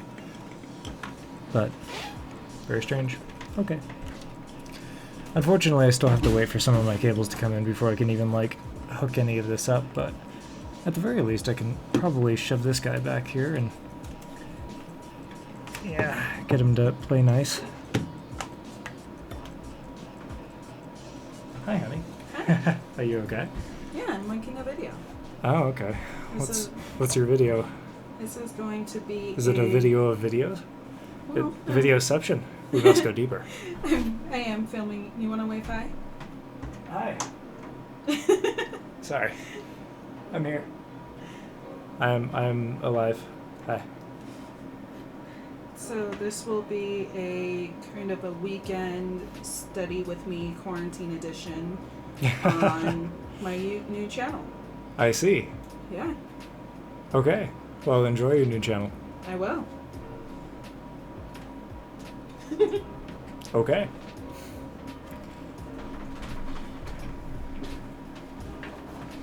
We interrupt the stream to bring you Egg plugging things into his power and possibly taking out his power supply. Yeah, so if the picture goes dark, you know what happens. Yeah, exactly.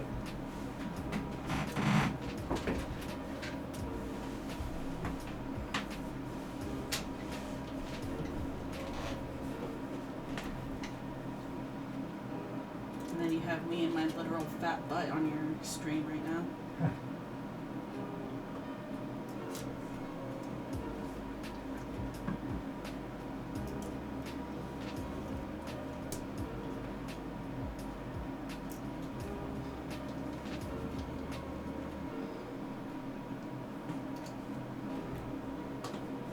Aha, that actually works.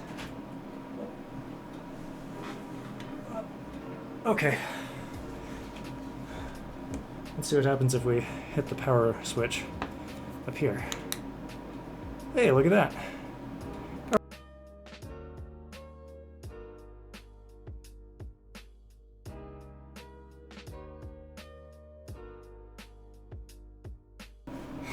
You are very out of shape. I am a little out of shape. That's okay. So says the person, and then also this is coming from a person who's like super out of shape too. A little bit out of shape. Unfortunately, this actually is going to go over to the left-hand side where all this stuff is right now. So I kind of slightly moved it over. I will actually do a before and after with audio quality after I get all this set up, because I'm kind of curious myself. I'm assuming that this will be better audio quality, but who actually knows, right?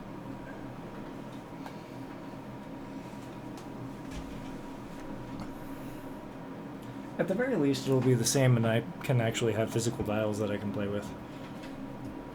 So, that's a thing.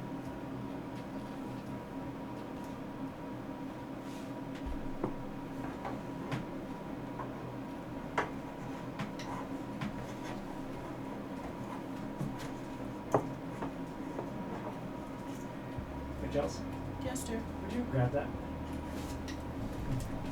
Yeah, shove it up any further. What am I grabbing? This back here. This way. Over this way. I don't see anything. Yeah, it's not quite sticking out. You can kind of see the moving cables. Yeah, this thing. Yeah, thank you. Okay. I appreciate that. It took me a moment. Okay, sorry about that. Still out of shape. It's fine now.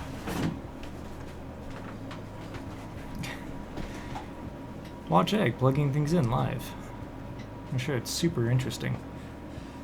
Okay.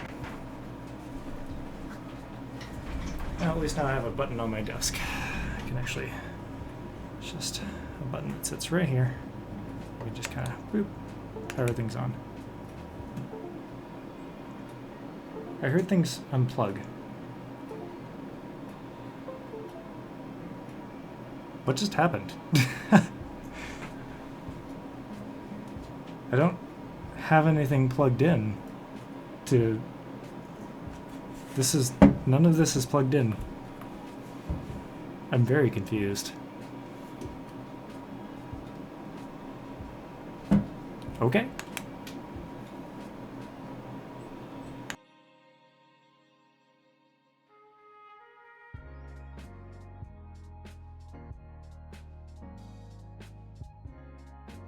And unplug this and plug it in over here. Move everything over again. We will get back to soldering in a minute here. Sorry about that. I'm a little bit excited over my new toys.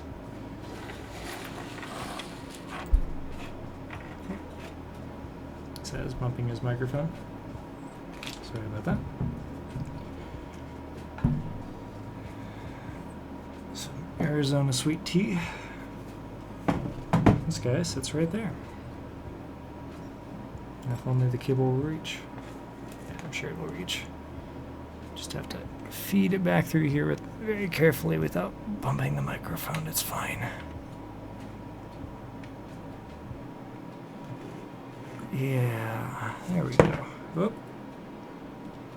It's mostly fine. I did it. I did it, Reddit.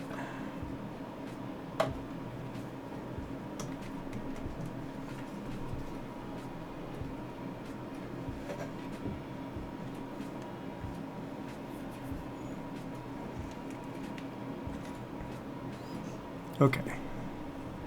Now, very carefully feed this guy back here. It's such a mess of wires back there. I'm going to pretend that I know what I'm doing and that everything is okay. There we go. Perfect.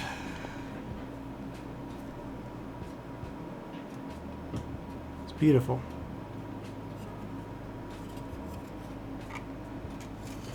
Alright, let's get back to some soldering. Sorry about that. Quick intervention.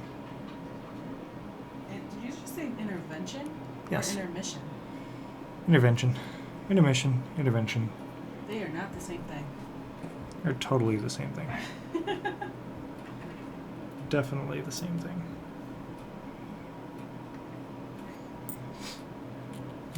Move some of this stuff back into focus here. And some of it back out. Unfortunately, now I have less room on my desk. Clean up some of this. There we go. Oh, I did right-click that by accident. There we go. What's this?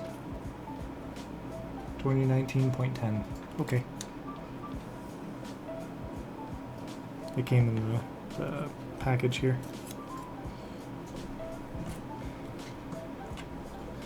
Alright.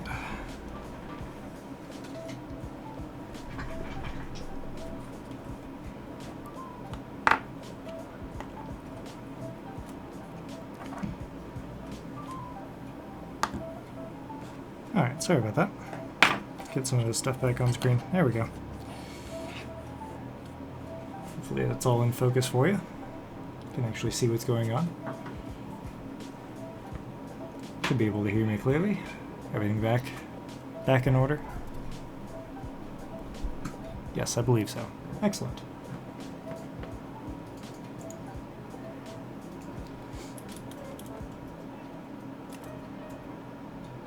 You know, every time I try and go to Twitch, it just tries to direct me to Twitter. And while I appreciate Twitter... Oh no, there we go.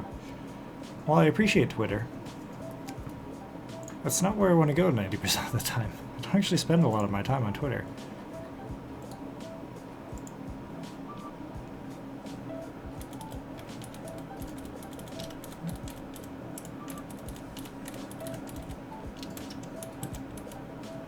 Oh no. Why am I not typing? Hang on.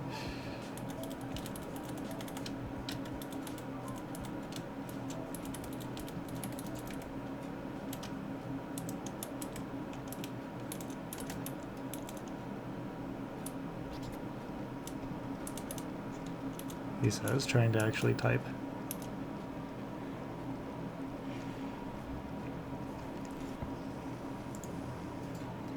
There we go. No. Let's not. Let's not with that song. Alright.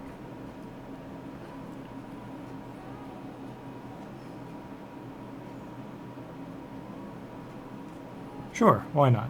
We'll stick with this, I suppose.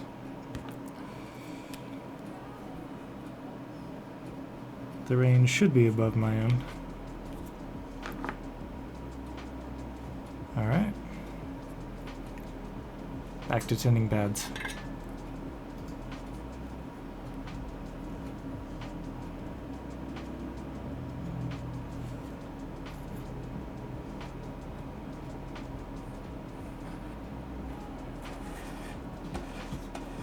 Oop, come on.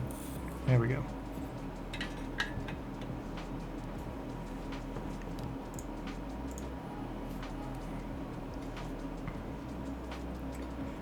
Perfect.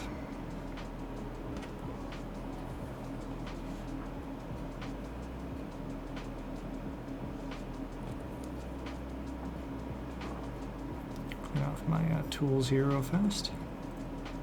Oop, that is a hot iron. Hey, it's a Kappa. It's an MBAX.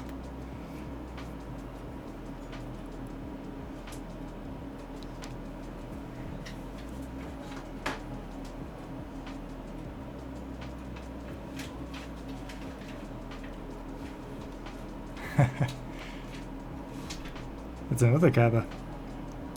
All of the Kappas.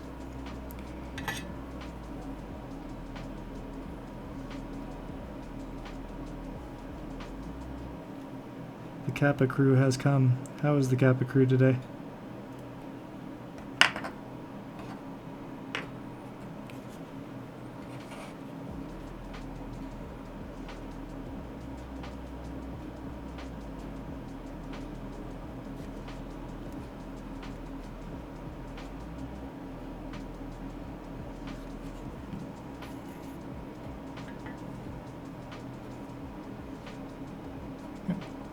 Heat should still be on 750. There we go. Do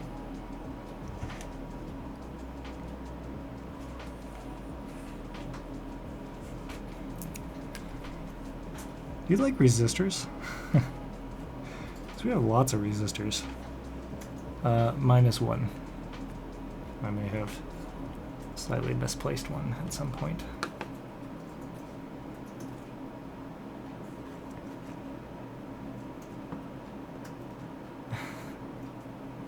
What in the world was that?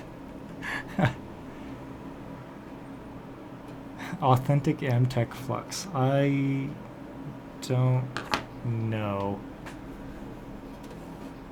This is SRA. Just kind of cheap, generic, refillable flux pen.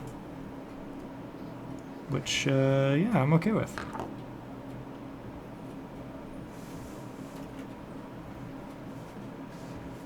Did I tin that pad? I did not.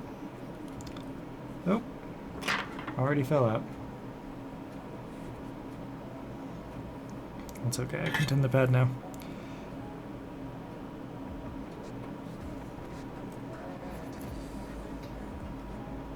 Okay. This is a very strange song, but okay. We'll go with it.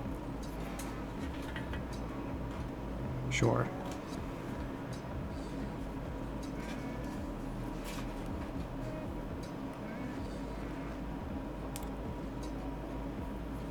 There we go. The solder, on the other hand. Okay, I'm sorry. I have to skip the song. It's too much for me. Too much. I can't handle it. The solder, on the other hand, I couldn't even concentrate. Solder, on the other hand, is very expensive. It cost me $25 for this tiny little roll because it is 2% silver.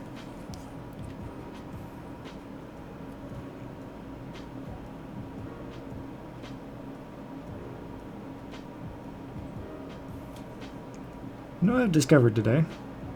1, royalty-free music is difficult to get. 2, when you do get it, it's not usually great. It's okay, but it's never fantastic.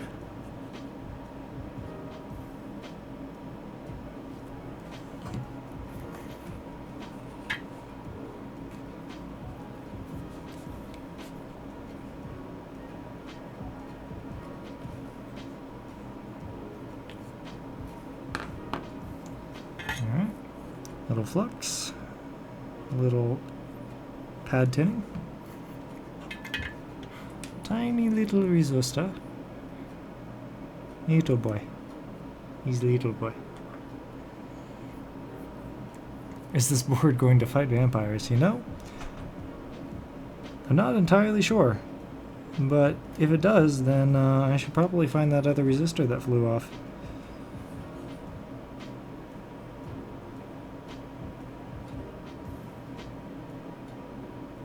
Earlier in the stream.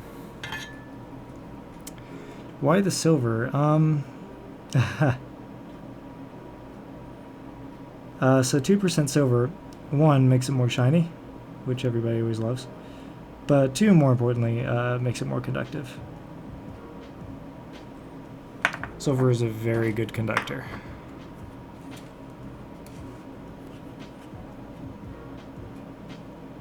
So, if there's any resistance, it won't be from the solder.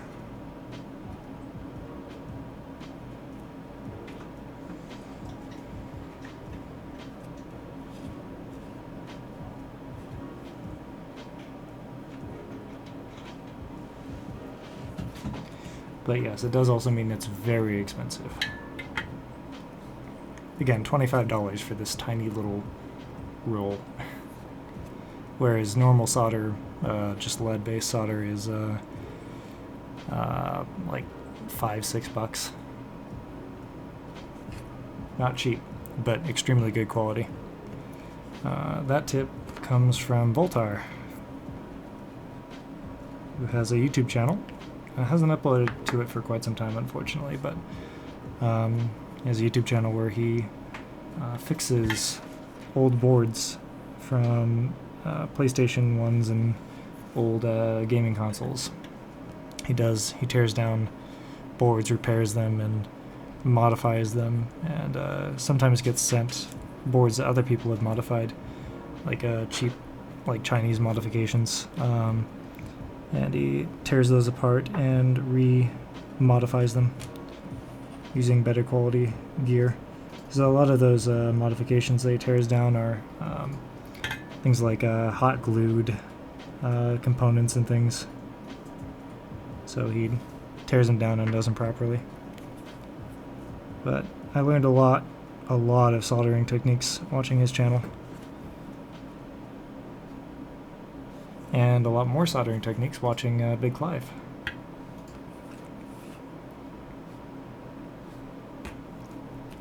One of the tricks to successful soldering is lots of flux.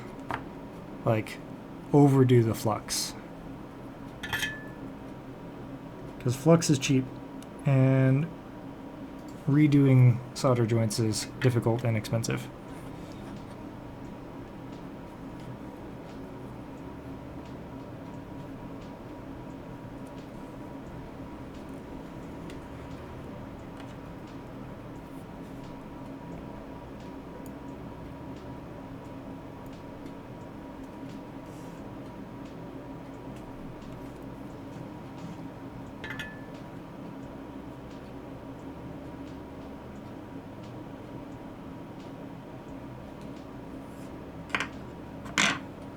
I'm making this look easier as I go, but at the start of the stream, things did not go very smoothly. You could probably check that out if you wanted to.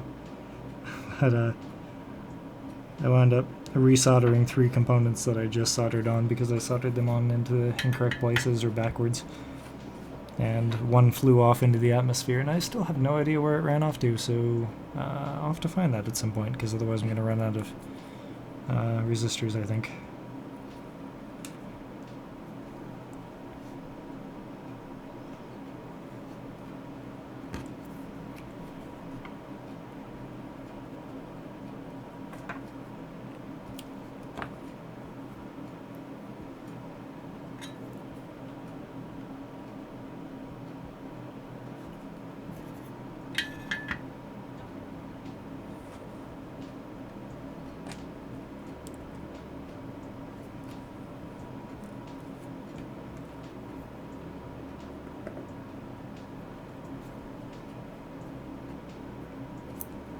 There we go.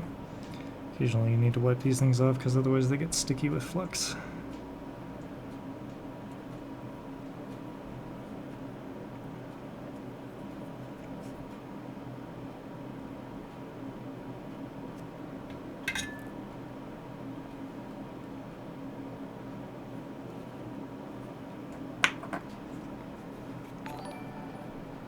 Oh, another donation.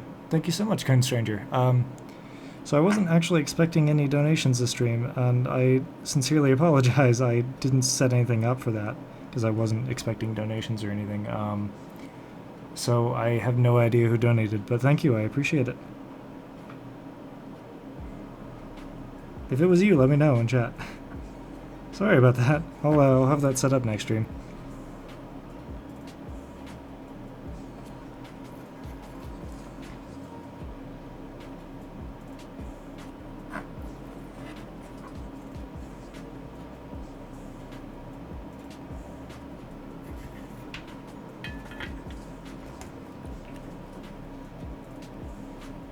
There we go. I'm not sure where the sound is coming from for the donations, I'll be entirely honest. It's been a while since I've done streaming. I have that set up somewhere, somehow, but I'm not sure how or where. So my apologies.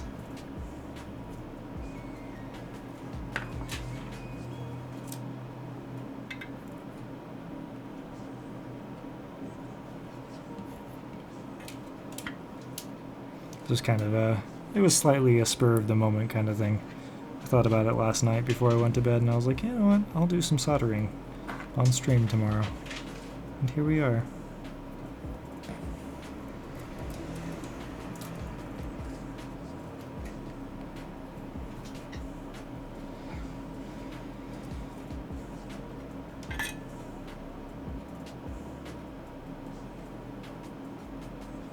There we go.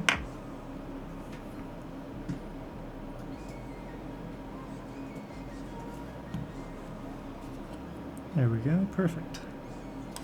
Oh, it was actually really good, except this one didn't bridge.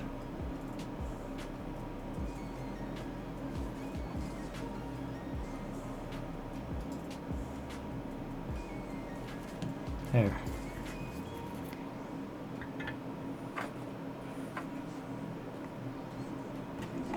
Grab a little bit of alcohol. Just kind of brush these off.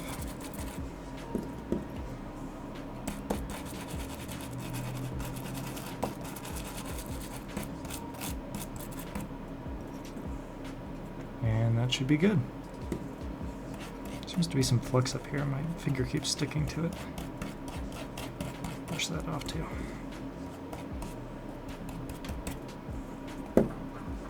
There we go. Perfect. So those are soldered on nice and tight. Nice and shiny.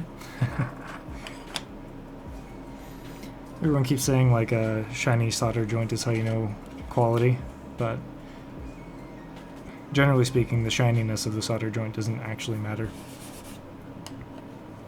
It might be an indication of good solder, simply because the cheap solder that you get, the unleaded or stuff without lead, isn't shiny. It's usually kind of a matte. And that's just an indication that it doesn't have any lead in it.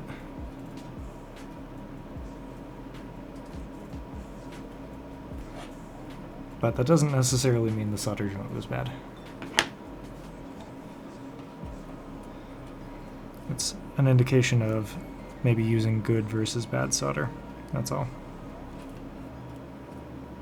And even then, only maybe. So the question is, are these resistors or are these capacitors? I believe that these guys here are capacitors. I believe these are the resistors. So these are the resistors I've been putting on. And these are the resistors that I want to put on.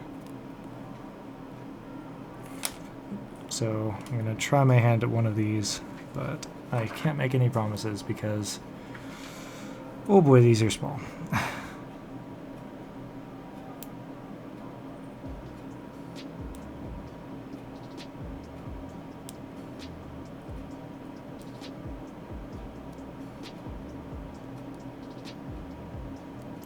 There we go.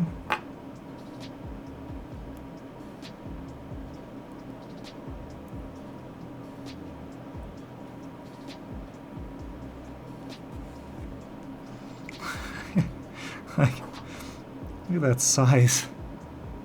That's, oh my god. I compare that to one of these guys.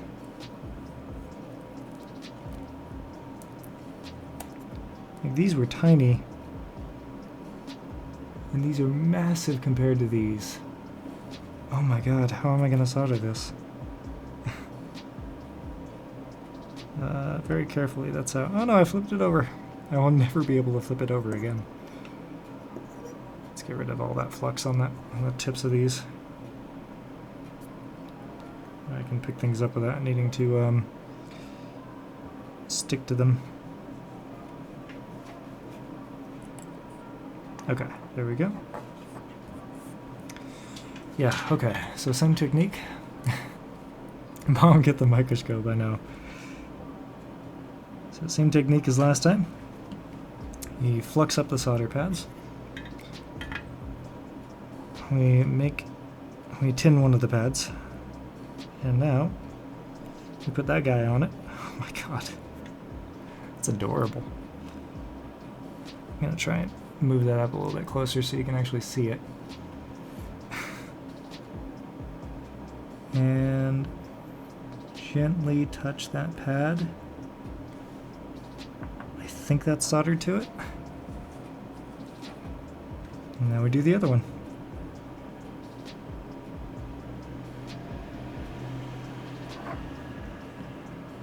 Now we double check the joint.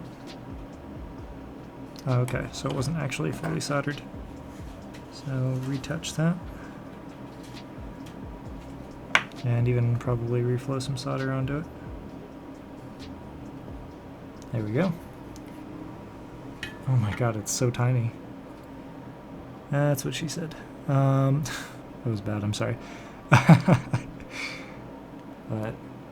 there we go. So it's the first tiny package that I've been able to solder. I think that's probably the smallest thing I've ever done. There's a lot of firsts this stream. This is the first time I've replaced the tip on this thing because I needed a smaller tip. It's the first time I've used my hot air rework station to lift off a chip because I flipped this around by accident. And that's the first time I've soldered a chip that small, or a resistor that small. Can't wait until I solder these guys. That looks nasty. Those are tiny. Should we try one of those, just for funsies? We should try one of those. These are the chips that go in them. And so they kind of attach like that. And so they're about as large as these guys. Instead of 2 pads, there's 8 of them. What could possibly go wrong?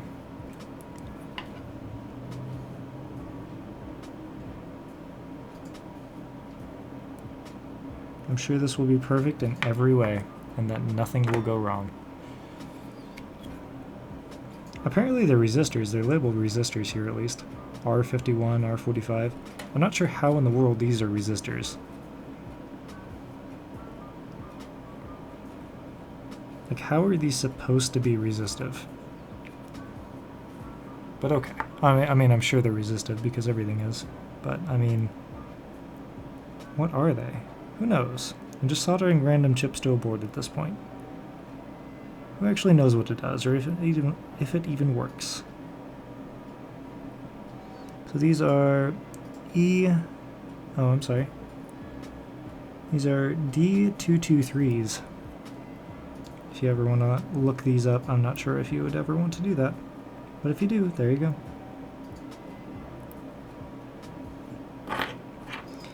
Okay.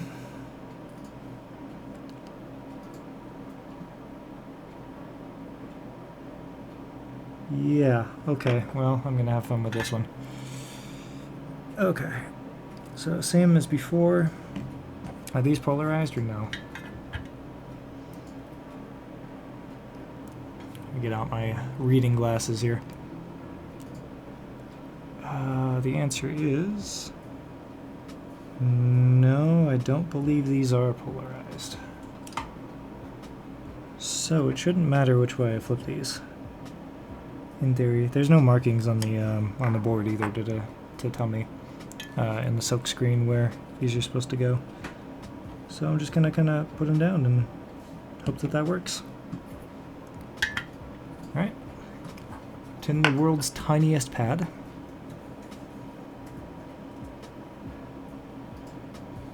Stream is just full of firsts.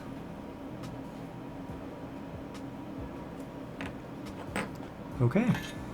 Now I'm at the solder and hope it falls. Because if it doesn't, I'm going to have to push it down. Might have worked. Ah, I think that actually worked. It did. Wow. Okay. That's one component, or one part of the component on there. It is very slightly crooked, but that's really good for how small that is. And the fact that I'm not actually using my reading glasses.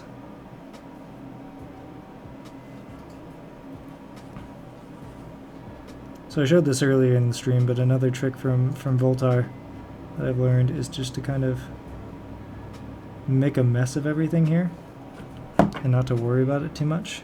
That's what we're going to do. You can see that's kind of a messy joint. Focus. There we go. So you can see that's kind of a messy joint, and there's contacts that are bridged. But what we do is we take some of that flux, put it on here, just load it up, and we take our iron and just kind of move it across the contacts. And it sorts itself out for the most part.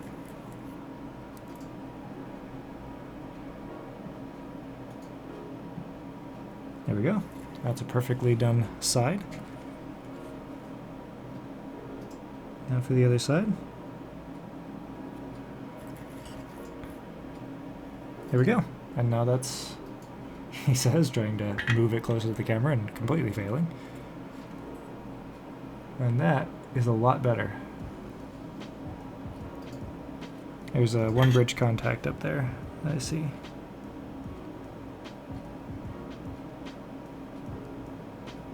Sometimes it takes a couple of tries, but there we go. Perfect joints. Cool. Do you like tiny packages?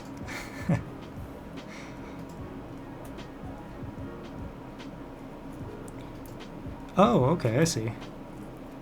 Oh, these guys. Okay, so these guys go here in the queues. Shall we try one? We should try one. Soldering on a wooden table? Yeah. Yeah, I know. But I'm fairly careful. And this table is quite large. It'll be okay. Once again, I'm unwrapping the package before I actually get the flux on the board. Oh no.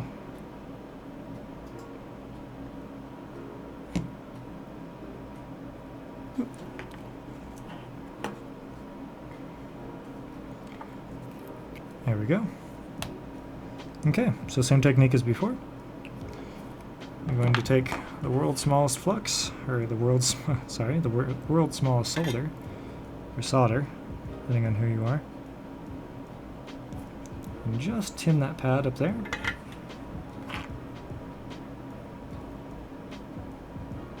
Set this guy down on it.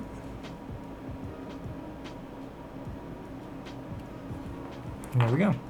Now one of the tricks that I've learned, perfect. Now just solder the other two. So one of the tricks that I've learned is to use very high heat because, oh, I thought that was actually soldered, apparently it was not. Is to use very high heat because you want to heat up your components for the shortest amount of time possible. Because heat damages components. And so, if you use a low heat, you're putting that soldering iron on that component for a longer period of time.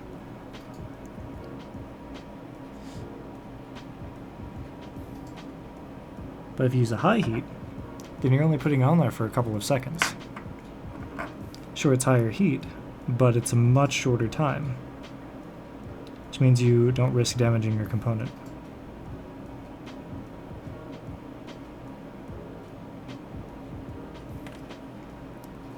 You'd burn down your entire house. I hope not. You better not. I know, right? My girlfriend would be very upset with me. Very upset is an understatement. No, I don't believe I'm going to end up burning down the entire house. I would have to leave this soldering iron sitting on the table for a good couple hours for that to happen, I believe.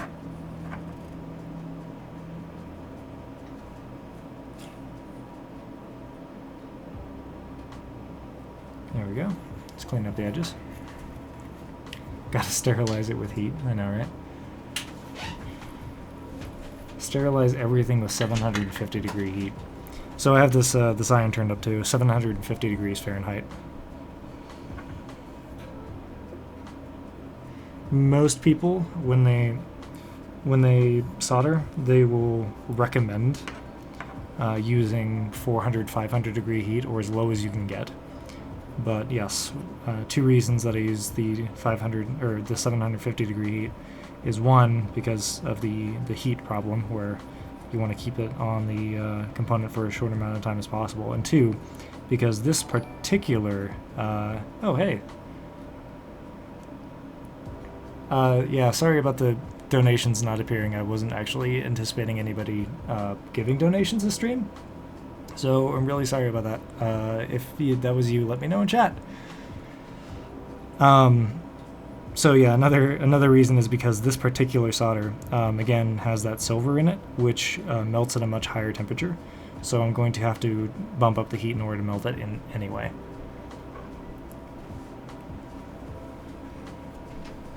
Yeah, I have a microscope actually on my Amazon wish list, but I have not bought it yet. So getting a microscope, you know, that $1,200 that we're getting is probably a really good time to get a microscope. Oh, thank you for following. I appreciate it. I think that same sound is for donations and followers. I can't... It's difficult to tell which sometimes, so I'm going to have to reset up a few things. But thank you, I appreciate it. Yeah, we gotta all stay safe. Exactly.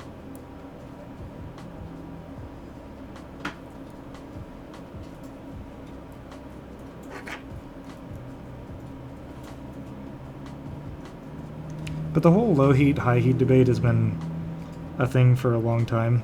And honestly, if you prefer low heat, more power to you. I just don't want to put my iron on a component for that long.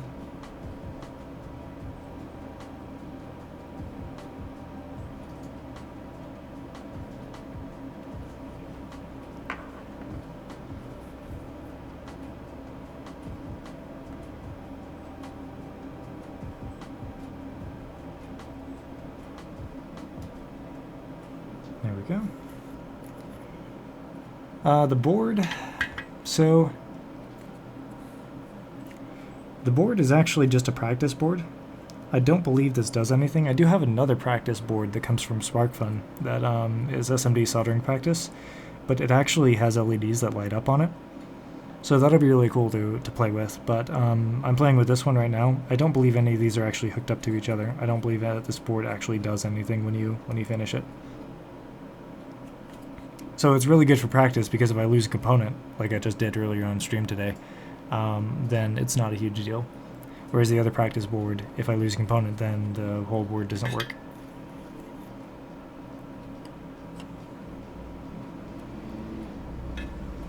Really getting pretty good at these little transistors.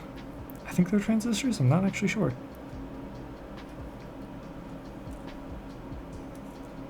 I'm getting better at this as time goes on as well, just generally. Yeah, Disco does, so, disconsented, does actually, as far as I'm aware, do some of this.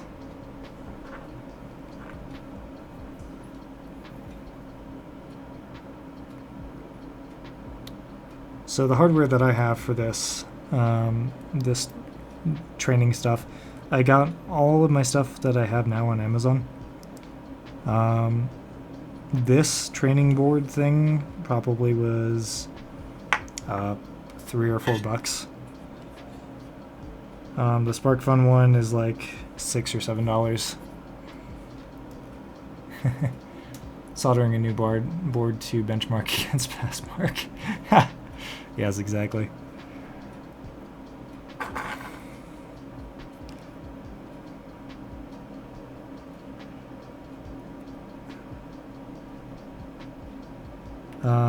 The equipment that I'm using, so this soldering iron is actually part of a hotter rework station is part of it. So it's actually like a whole soldering iron / hotter rework station, and that cost me about $100 for both of these. The solder that I'm using is silver. The only reason I'm even using this is because it's the thinnest that I have, and some of these components are, as you can tell, very loud. Very loud is what I was going to say. Is that really necessary? No, that was completely unnecessary. People are just showing off. So some of these are very small, and this is the thinnest solder I have. But this cost me $25. Ow. You okay? No, my wallet hurts. I'm not okay. Oh. Thought you burned yourself. No, it's just my wallet. It's in pain. Americans with some GTR. Yeah. What's the most expensive practice board that you think is worth it? Whatever one gets your skills up. I usually buy cheaper practice boards because they're practice boards, and I will sometimes lose components. However, get a practice board that is worth it. Get one that has a lot of little components on it. Expensive doesn't matter. Cost doesn't matter. If it works, then it was worth the price.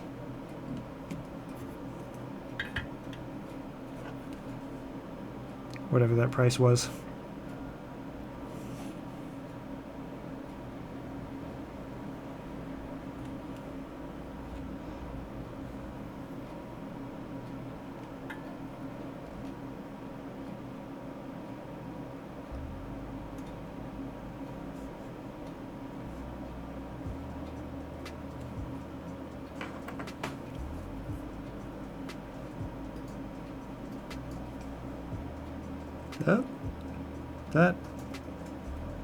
It's not sticking to the pad. There's an indication of too little flux somehow. So let me fix that.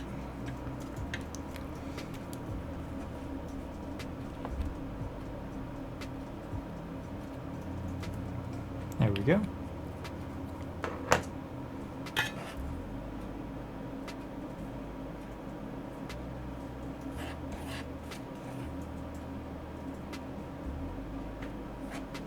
Perfect.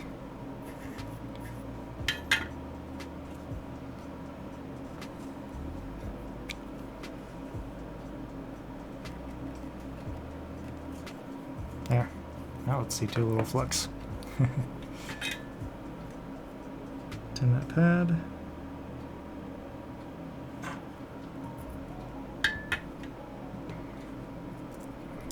Figure I'm almost done with these, I might as well finish them, eh? There we go.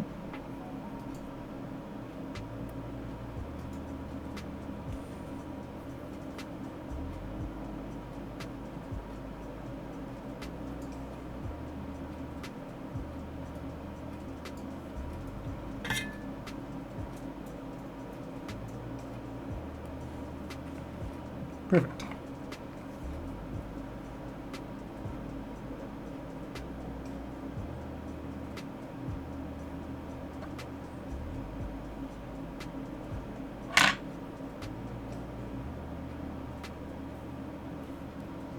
He says, spiking his solder. There we go.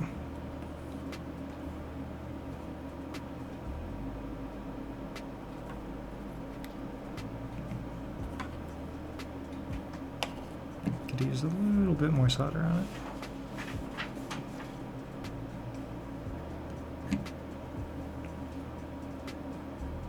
There we go.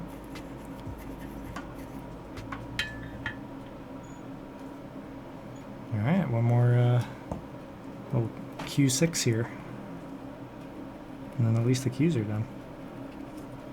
And then I'll power it and nothing will happen because I don't know where to power it. Probably here or here. These look like testing contacts rather than actual power contacts though. I'm not even sure what voltage to give it. There's no instructions, it's just a practice board. Sorry.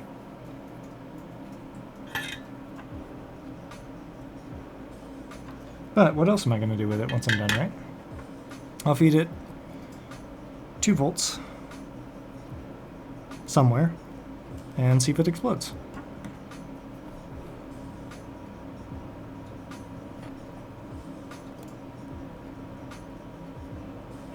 That'll be a fun live stream.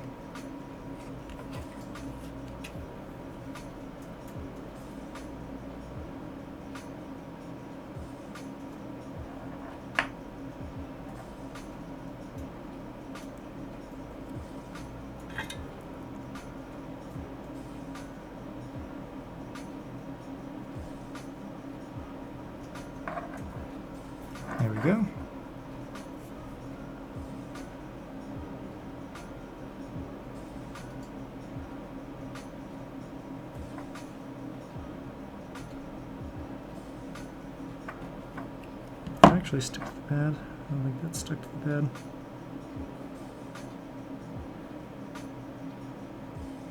There.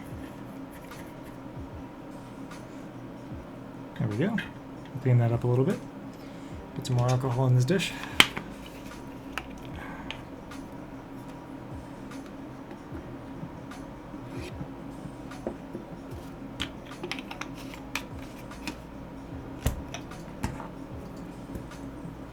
Oops, that was the wrong one. There we go.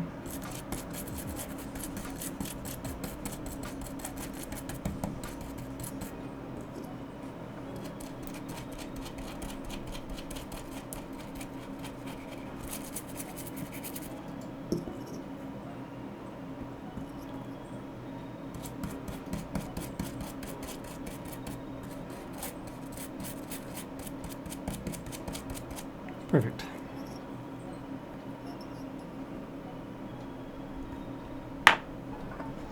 Keep my hands away from that hot iron.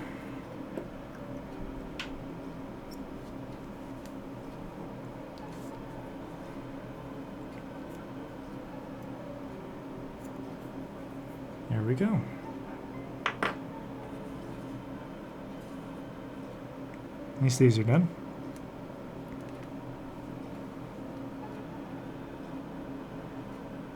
Oh man. Could try a capacitor. Or a diode. Diodes are directional.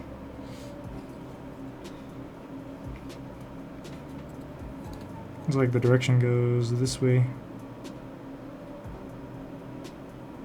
Just by looking at the track pads. See if I can point that out a little bit better than using my fat finger. There we go. Something like that.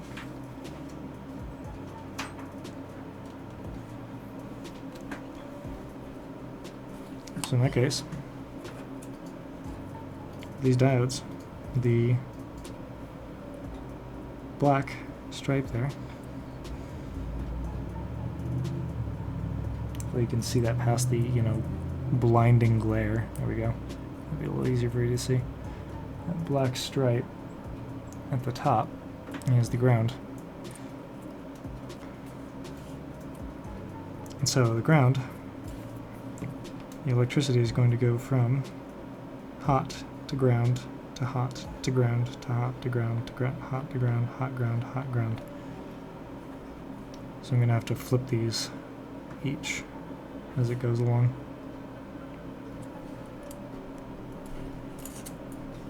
The question is, I can see where the track starts, here, and here's the track end, the ground. The question is, how much electricity can these things actually take? How much voltage? We'll find out on a future stream, when I'm actually done with this board. For now, let's just put them on here.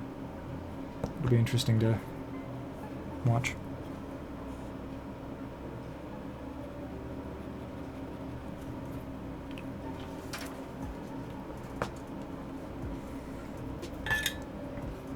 Just tin one of the pads, doesn't matter which.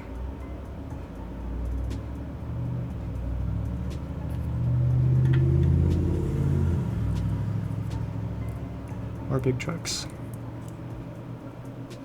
Maybe I could use a low cut to crop those out. I'm just thinking of things I can do with my new audio interface.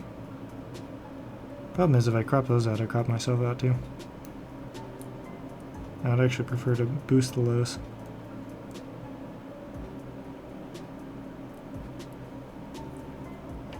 Ideally, it's better just to have no noise in the background.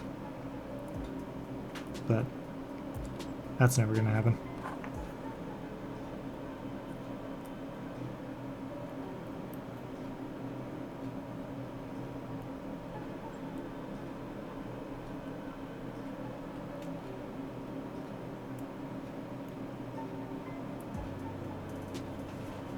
Okay. World's tiniest diode. How dare you hack? Hacking bad. No, hacking good sometimes, especially in these cases. When it's just you and the board you're trying to solder.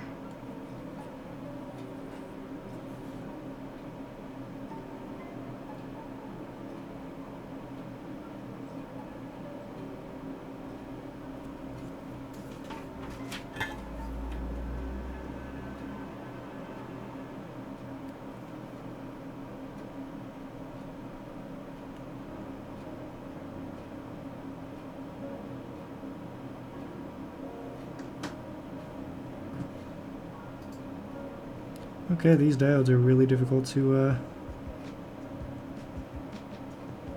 get on there, eh? I'm Canadian suddenly.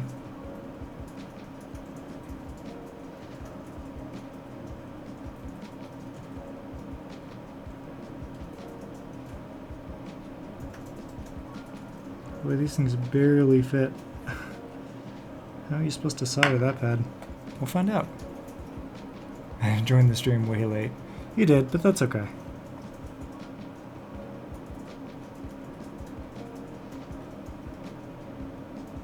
It's just a chill and enjoy stream, so you didn't miss anything, trust me.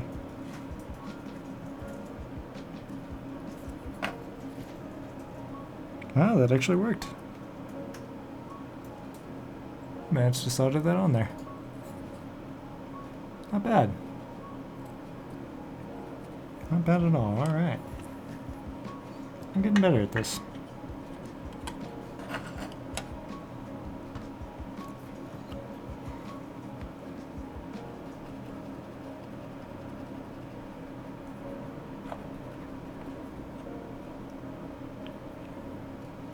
Alright, to another pad. Let's get these diodes on here. This will be fun.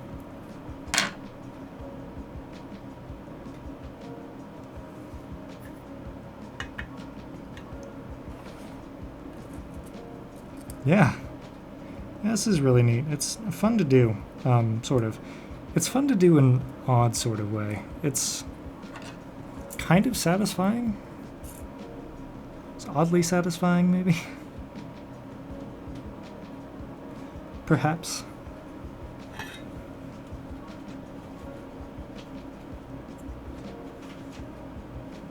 Don't get me wrong, there's definitely some tedium here. I don't know if you've ever soldered SMB components before, but tedium a little bit. Oh no, I thought I had that soldered. I did not. Things I should check before I start trying to mount these things. See, through hole is definitely a lot easier, so I recommend starting off with through hole.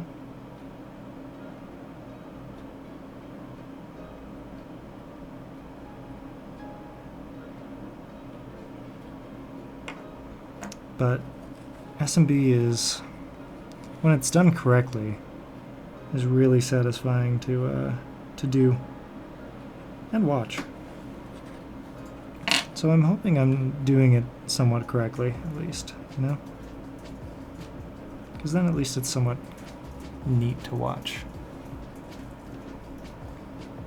I don't understand what you're doing exactly, but I know you're dicking with technology, so I'm interested. I know. Pretty sure you can buy 10 practice boards now. Oh! Oh man, thank you. I appreciate it. Didn't even check that. Thank you so much.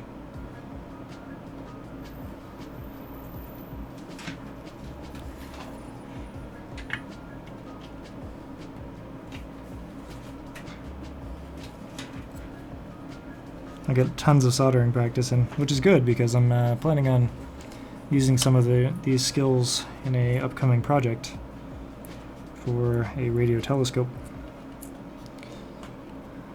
Because we're going to need to, well, maybe not surface mount, but we're going to need to do a little bit of soldering, so it'll be good to get this practice in. Not a lot of soldering, but there will definitely be some, it looks like, at least from reading the information packets.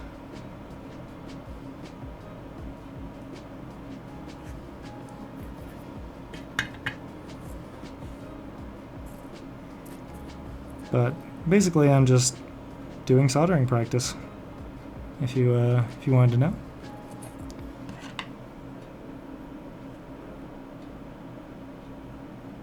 all I'm doing is just taking these components, putting it on this board, and soldering it all together. And the neat thing about this board is that it doesn't really serve a purpose. There's no function to it. So once it's done, and I've gotten all my practice in, I don't have to worry about whether it works or not. And I can take this opportunity to feed some of these components more voltage than they can handle and see what happens to them.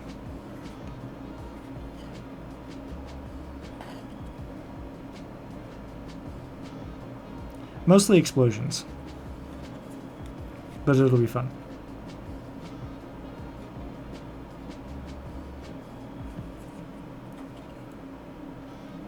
That one moved a little on me. It means I didn't get it soldered in correctly the first time, but it's in there now. Almost. This pad's being a bit of a pain, but there we go. I think that's probably in there now. Michael Bay. Yeah, exactly. I'm heading off, but have fun. Yeah, thank you. Enjoy.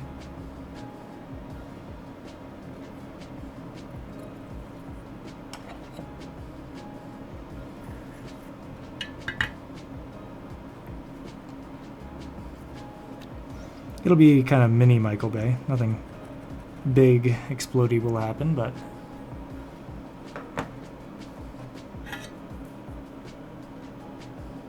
small explosions are just as fun.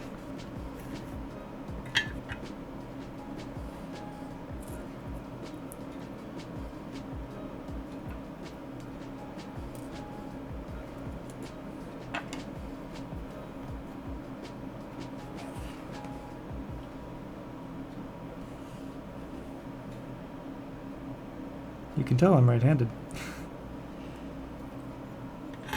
because of all the struggle that I go through with my left hand, and my right hand just does it seamlessly, almost effortlessly.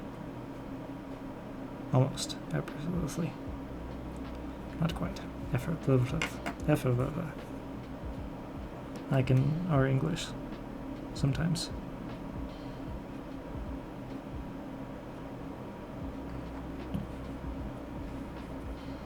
This delay is a pain in the ass. What delay? Oh, yeah, sorry. That's actually a delay in me looking up and actually checking my, checking the chat there. That's nothing to do with the stream. The stream's only like a second behind. It's me that's the delay. It means a stream delay when you can be the delay yourself.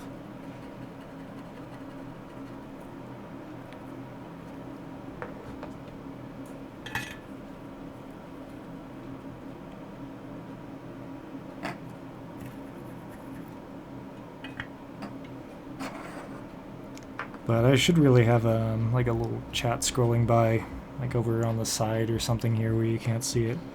But I'm not that professional, sadly.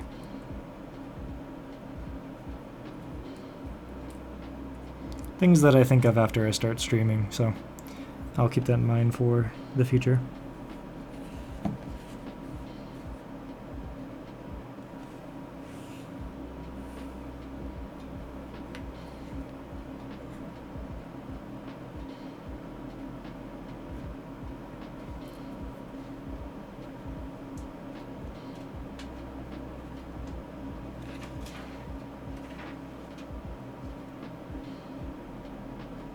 Yeah, I think that's soldered on there. That's good. Didn't think that actually worked, but it did.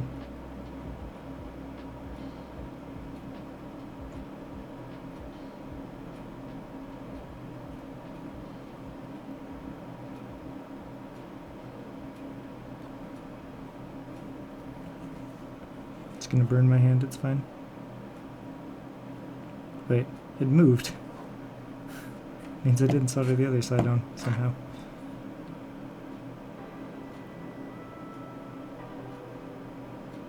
And I'm gonna need to move this back slightly.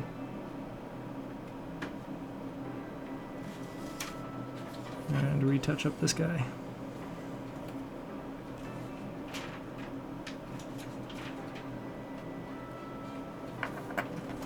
There we go.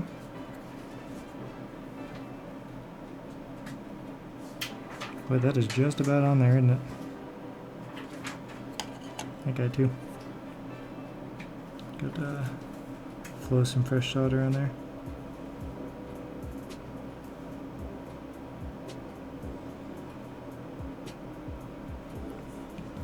There we go. No, not really. Chat that you have on your camera is delayed greatly. Oh, and you only notice it when it pops on there. Interesting. So maybe the stream is delayed a little bit on, at least on YouTube.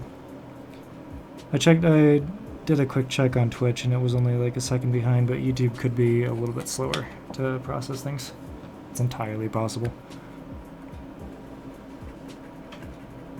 I didn't actually check Mixer to see what its delay was either.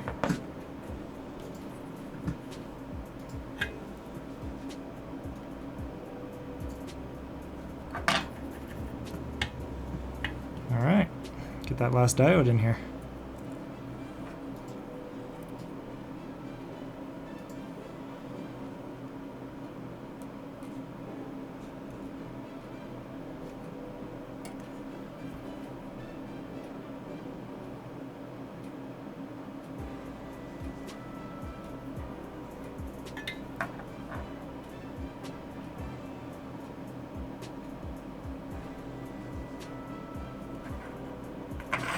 That's probably not securely attached, but what I'm going to do is I'm going to take a small risk here and hope it pays off.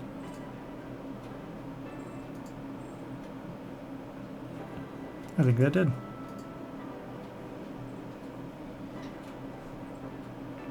Nope, it did not. He says moving the diode. Neither one of them were attached. That is brilliant.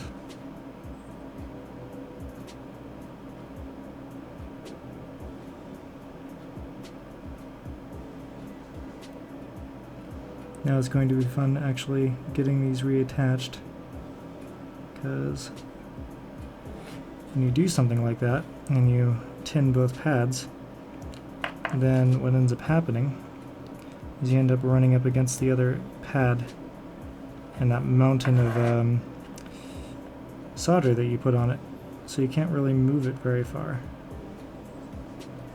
So it becomes a pain in the butt very quickly, and you don't usually get good solder joints out of that.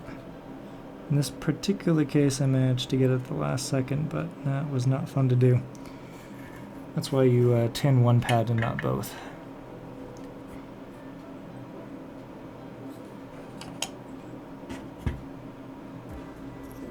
Alright, clean this up.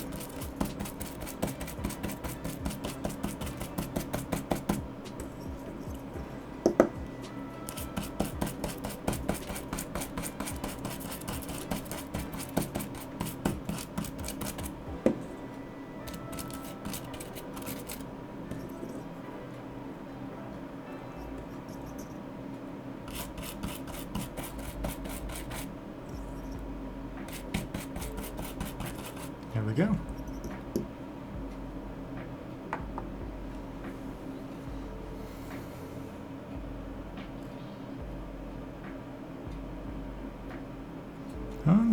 They're not perfect, but they are attached, and that's what matters.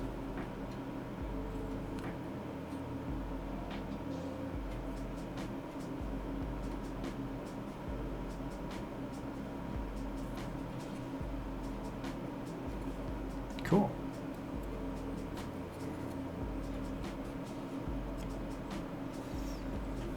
Oh.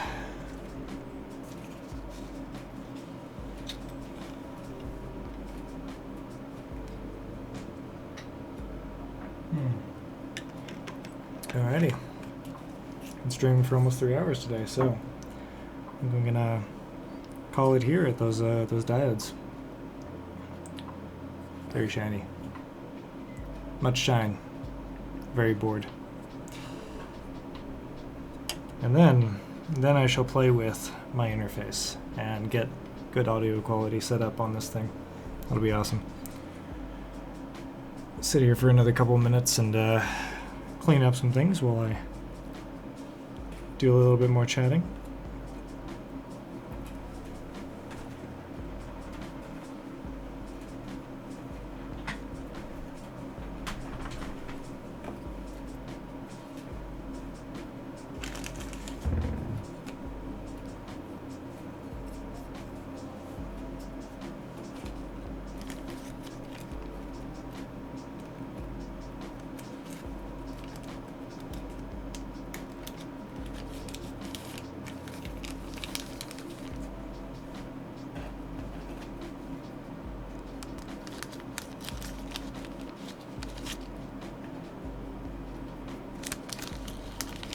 This is a lot of fun, though. Whoa. I do like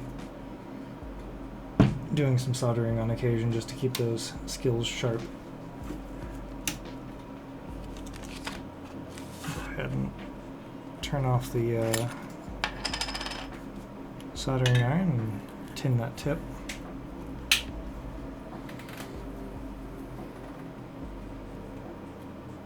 I'm not going to be doing a lot of SMB soldering, so I'm probably going to change out the tip here. Back to my traditional fatter tip that I usually use for through hole. Didn't get a chance to use this today, but we'll do that at some point.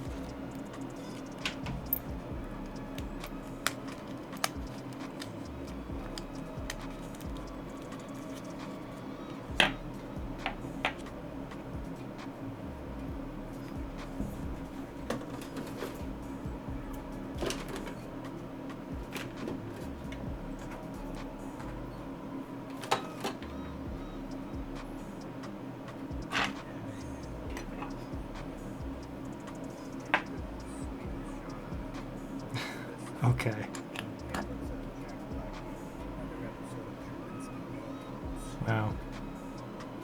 This song is beautiful.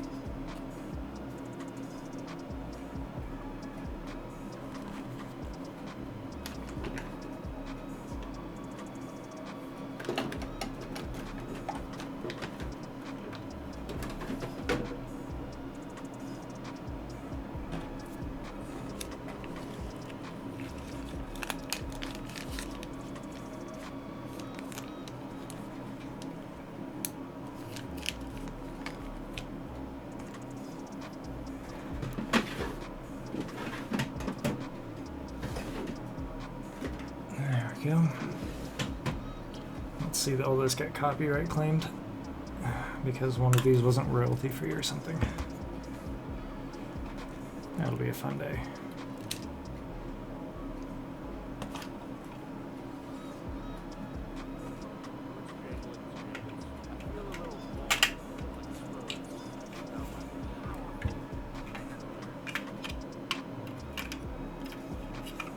Ah, Jack Black.